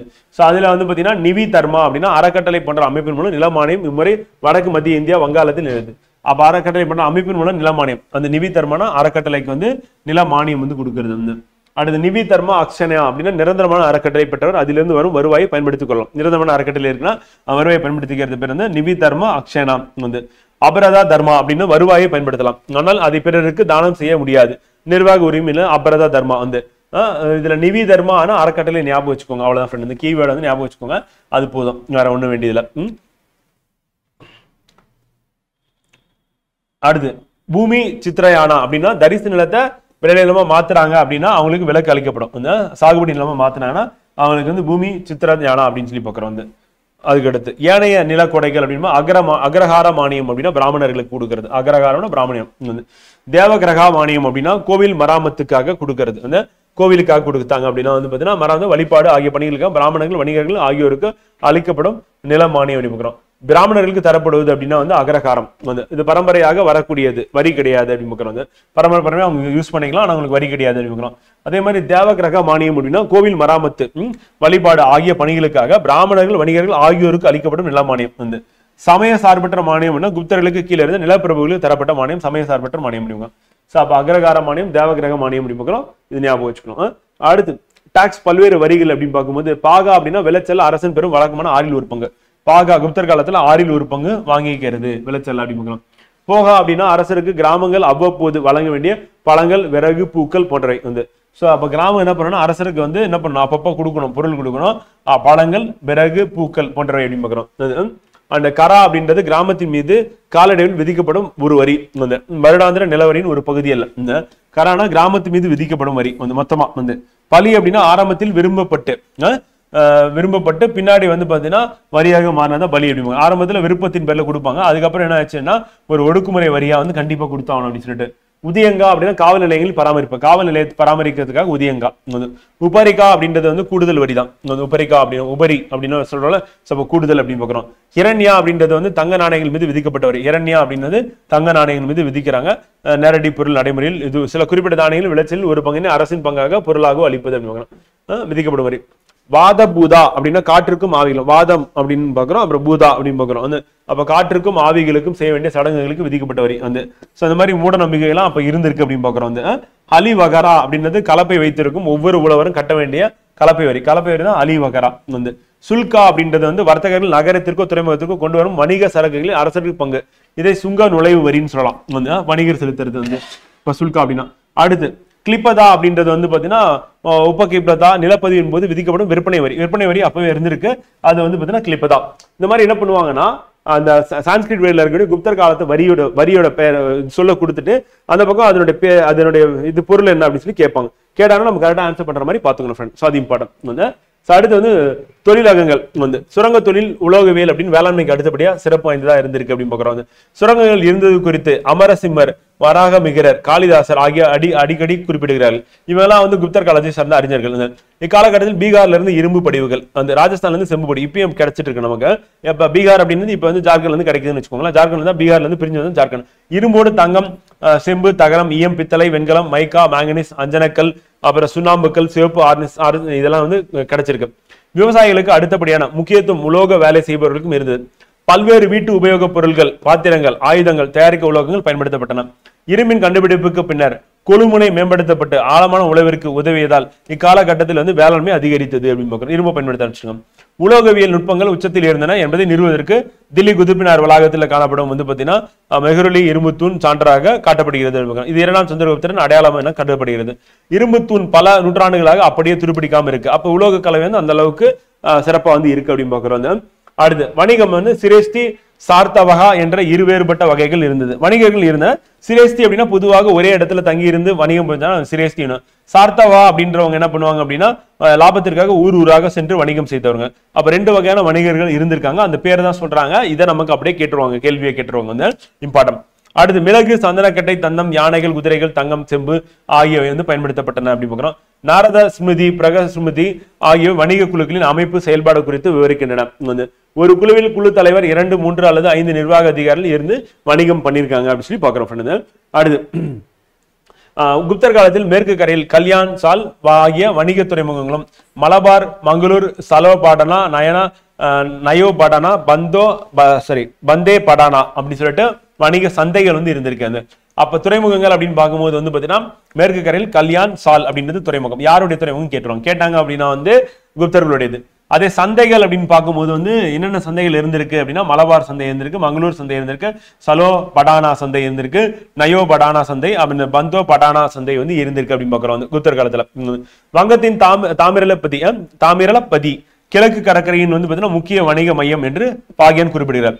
அப்ப பெங்கால்ல இருக்கக்கூடிய அந்த தாமிரபதி வந்து முக்கிய கடற்கரை பகுதியா வணிக மையமா இருந்திருக்கு பாகியான் வந்து அவரோட குறிப்புல சொல்லிட்டு போறாரு.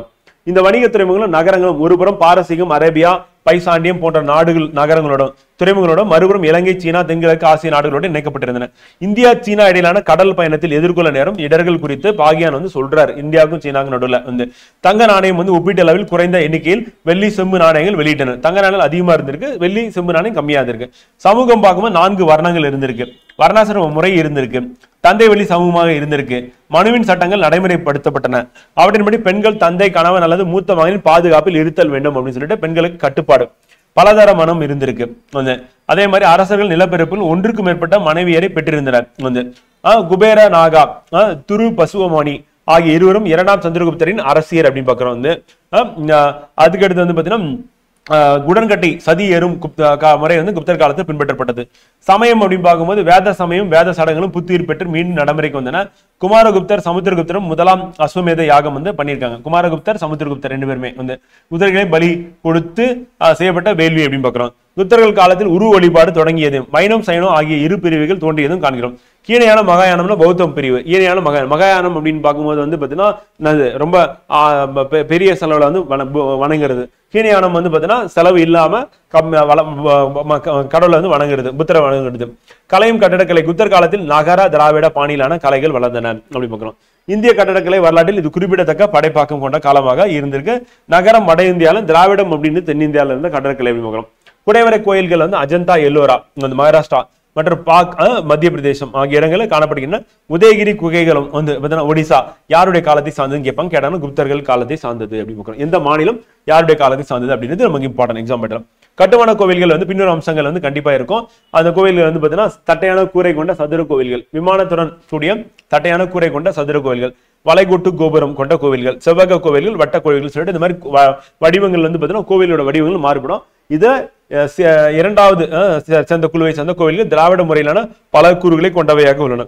கருவறைக்கு மேலே சிகரம் அமைக்கும் புதுமை 3வது பாணியின் சிறப்பு. அது நகரா பாணியின் முக்கிய அம்சமாகும் அப்படி பார்க்கிறோம். கருவறைக்கு மேலே வந்து சிகரம் வைக்கிறது அப்படின்னா நகரா பாணியின் சிறப்பு. மிகச்சிறந்த ஸ்தூபிகள் வந்து பாத்தீங்கன்னா எங்க இருக்கு அப்படின்னா சமத் உத்தரப்பிரதேசம், ரத்னகிரி ஒடிசா, மிர்புர்கான் சிந்து ஆகிய இடங்களில் காணப்படுகின்றன அப்படி பார்க்கிறோம். இதெல்லாம் ஸ்தூபிகள் வந்து நிரூபிக்காங்க. கல் சிற்ப கலைஞர்களுக்கு சிறந்த சான்று வந்து சாரநாத்தில் காணப்படும் நிற்கும் நிலையில் உள்ள புத்தர் சிலை அப்படின்னு பார்க்கிறோம். அந்த புராண சிற்பங்களில் மிகவும் அழகான உதயகிரி குகையின் நுழைவாயில் இருக்கும் வராக அவதார சிலை அப்படின்னு பார்க்கிறோம். இதெல்லாம் வந்து குப்தர் காலத்தை சார்ந்தது. பெரிய அளவிலான உலோக சிற்பங்களை வார்க்கும் கலை குப்தர் காலத்தில் இருந்திருக்கு. பீகாரின் நாலந்தாவில் உள்ள புத்தரின் 18 அடி செம்பு சிலை வந்து பாத்தீங்கன்னா எடுத்துக்காட்டான்னு சொல்லலாம். இது குப்தர் காலத்தை சார்ந்தது. அண்ட் சுல்தான் காஞ்சியில் உள்ள 7.5 அடி புத்தர் சிலை வந்து ஆகிய இரண்டு குப்தர் காலத்து உலோக சிற்பங்களுக்கு மிகச்சிறந்தது பக்கம். நாலந்தா பல்கலைக்கழகத்தை பத்தி கண்டிப்பா கேட்பாங்க. குப்தர் காலம் அது சிறப்பு வாய்ந்தது. சோ மகாவிகாரா என்று பெயர் பெற்ற நாலந்தா, இந்தியாவின் மகாவிகாரான்னு பேர் எதுக்குன்னா நாலந்தா. விகாரானா புத்த தலங்கள் வந்து விகாரா அப்படின்னு சொல்லுவாங்க. சோ மகாவிகாரானா நாலந்தா குறிப்பிடுது. இந்தியாவின் பண்டைய மகத பேரரசில் இன்றைய பீகார் இருந்த மிகப்பெரிய பௌத்த மடாலயம் பார்க்கிறோம். இது வந்து 5ஆம் நூற்றாண்டுல இருந்து 1200 வரை புகழ் பெற்றதா இருந்தது. 5-6ஆம் நூற்றாண்டு காலத்தில் வந்து பாத்தீங்கன்னா நாலந்தா பல்கலைக்கழகம் குப்த பேரரசின் ஆதரவிலும், பின்னர் வந்து பாத்தீங்கன்னா கன்னூசியின் பேரரசரான அர்ஷாரின் ஆதரவிலும், அப்ப குப்தர்கள் அடுத்து அர்ஷர் ஆதரவுல வந்து நாலந்தா பல்கலைக்கழகம் இருந்திருக்கு. நாலந்தாவில் புத்த மதம் முக்கிய பாடமாக கற்பிக்கப்பட்டது அப்படின்னு பார்க்கிறோம். யோகா, வேத இலக்கியம் மற்றும் மருத்துவம் போன்ற பிற பாடங்கள் கற்பிக்கப்பட்டன. வேத கல்வியின் மிகவும் முறைப்படுத்தப்பட்ட வழிமுறைகள் இந்தியாவின் தொடக்க கால பல்கலைக்கழகங்கள் என்று குறிப்பிடப்படும் தட்சசீலம், நாலந்தா, அப்புறம் விக்ரமசீலா போன்ற பெரிய கல்வி நிறுவனங்கள் அமைய தூண்டுகோலாக இருந்தன அப்படின்னு பார்க்கிறோம். யுவான் சுவாங் பல ஆண்டுகள் நாலந்தா பல்கலைக்கழகத்தில் புத்த மதம் கற்க அங்கு தங்கியிருந்தாரு. அந்த நேரத்தை செலவழித்தார். அந்த வழக்கத்தில் 8 மகா பாடசாலைகள் மற்றும் 3 பெரிய நூலகங்கள் இருந்ததா அவர் சொல்றாரு. 1200 வந்து நாலந்தா பல்கலைக்கழகம் வந்து தில்லி சுல்தானிய மமுலுக் வம்சத்தின் பக்தியார் கில்ஜியின் படையெடுகளால் நாலந்தா சூறையாடப்பட்டு அழிக்கப்பட்டது. இது யுனெஸ்கோவோட பாதுகாப்பு சின்னத்தமா இருக்கு அப்படின்னு பாக்குறோம். இந்திய தொழில்துறை இப்ப பாதுகாத்துட்டு வராங்க அப்படின்னு சொல்லி பாக்குறோம். வந்து நாலந்தா பல்கலைக்கழகம் கலை அப்படின்னு எடுத்துக்கும் போது வந்து சிற்பக்கலையை விட ஓவிய கலையில் வந்து பலரும் ஈடுபட்டிருக்காங்க குப்தர் காலத்துல. குப்தர் கால சுவரோவியங்கள் அப்படின்னு பார்க்கும்போது எங்க இருக்குன்னா அஜந்தால இருக்கு, பாக் மத்திய பிரதேசல இருக்கு, பாதாமி அப்படின்னு சொல்லி பாக்குறோம், ஒடிசால இருக்குன்னு பாக்குறோம். வந்து அஜந்தாவின் சுவர் பிரஸ்கோ எனப்படும் சுவர் ஓவியங்கள் வகையை சார்ந்தவை. ஏனெனில் பிரஸ்கோ அப்படின்னா என்ன சொல்றோம்னா ஓவியங்கள் சுவரின் பூச்சி ஈரமாக இருக்கும் போதே வரையப்படுவை. இங்க வந்து அஜந்தாவின் சுவரோவியங்கள் பூச்சி காய்ந்த பின் வரையப்பட்டவை. அஜந்தா மற்றும் பாக்கில் காணப்படும் ஓவியங்கள் வந்து மத்திய தேச ஓவிய பள்ளி முறையின் தலை சிறந்த படைப்பா இருக்கு. அப்புறம் களிமணால் செய்த சிறு உருவங்கள் மதம் சாராத நோக்கங்களுக்காக பயன்பட்டன. விஷ்ணு, கார்த்திகேயன், துர்கை, நாகர், பல ஆண் பெண் கடவுளர்களின் சிறு களிமண் உருவங்கள் வந்து கண்டுபிடிச்சிருக்காங்க. அண்ட் அச்சி சத்திரா, ராய்கார், அஸ்தினாபூர், பஷார் ஆகிய இடங்கள் வந்து குப்தர் காலத்து மட்பாண்டங்கள் செஞ்சிருக்காங்க அப்படின்னு பார்க்கிறோம். சிவப்பு மட்பாண்டங்கள் வந்து இருந்திருக்கு அப்படின்னு பார்க்கிறோம். இதுக்கு முன்னாடி சிந்து சமவெளி நாகரிகம் பார்க்கும்போது வந்து பாத்தீங்கன்னா அதுல கருப்பு சிவப்புன்னு பார்க்கிறோம். அப்புறம் ஸ்மிருதிகள் அப்படின்றது வந்து அப்ப இருக்கக்கூடிய நூல்கள். அது என்ன பண்ணா நல்லொழுக்கம், அரசியல், கலை, பண்பாடு பத்தி பேசக்கூடிய நூல்களா இருந்திருக்கு. தர்ம சாஸ்திரங்கள் அப்படின்றது இருந்திருக்கு. புராணங்களும் இருந்திருக்கு இந்த காலகட்டம். பாணினி எழுதிய வெரி இம்பார்ட்டன்ட் வந்து எழுதிய அஸ்ததாயி, பதஞ்சலியால் எழுதப்பட்ட மகாபாஷ்யம் அப்படின்றது இம்பார்ட்டன்ட். குப்தர் காலத்தில் சமஸ்கிருத இலக்கணத்தின் வளர்ச்சிக்கு புலப்படுகிறது. அமரசிமரால் அமரகோஷம் என்று சமஸ்கிருத சொற்களஞ்சியம் தொகுக்கப்பட்டது. வங்கத்தை சேர்ந்த பௌத்த அறிஞர் வந்து சந்திர கோமியார் வந்து அவர் எழுதின சந்திர வியாகரணம் என்ற இலக்கண நூலை படைத்தார் அப்படின்னு பார்க்கிறோம். ஸோ அது இம்பார்ட்டன்ட். மகாபாரதம், ராமாயணம் ஆகிய இதிகாசங்களும் மெருகேறி சமைப்படுத்தது இந்த காலத்துக்கட்டத்தில் அப்படி பார்க்கிறோம். 18 முக்கிய புராணங்கள் எல்லாமே இந்த காலகட்டத்தை சார்ந்தது அப்படின்னு பார்க்கிறோம். அதே மாதிரி தொடக்க கால பௌத்த இலக்கியங்களான மக்கள் மொழியில் எழுதப்பட்டது. அப்ப தொடக்க கால பௌத்த இலக்கியங்கள் எந்த மொழியில் எழுதினாங்கன்னா பாலியில் எழுதினாங்க அப்படின்னு பார்க்கிறோம். பின்னர் சமஸ்கிருத காலத்துடன் கவிதையுடன் வசனமாகவும் மீண்டும் எழுதப்பட்டன.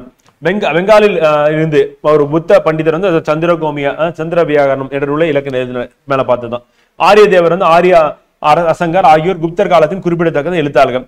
தர்க்க அறிவியல் சார்ந்த முதலாவது முழுமையான பௌத்த நூல் எது அப்படின்னா வசுபந்துவால் எழுதப்பட்டது அப்படின்னு. தர்க்க அறிவியல் சார்ந்த நூல் வந்து மதும் பௌத்த நூல் அப்படின்னு பார்க்கிறோம். வசுபந்துவால் எழுதப்பட்டது.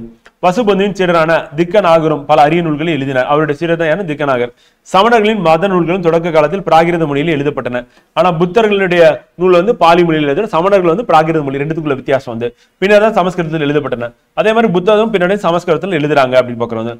விமலா சமண ராமாயணத்தை எழுதினார் வந்து பாத்தீங்கன்னா சௌதி இம்பார்ட்டன் வந்து நம்ம கம்பராமாயணம் இருக்கு. அந்த மாதிரி வால்மீகி ராமாயணம் தான் முதல் எழுதினது.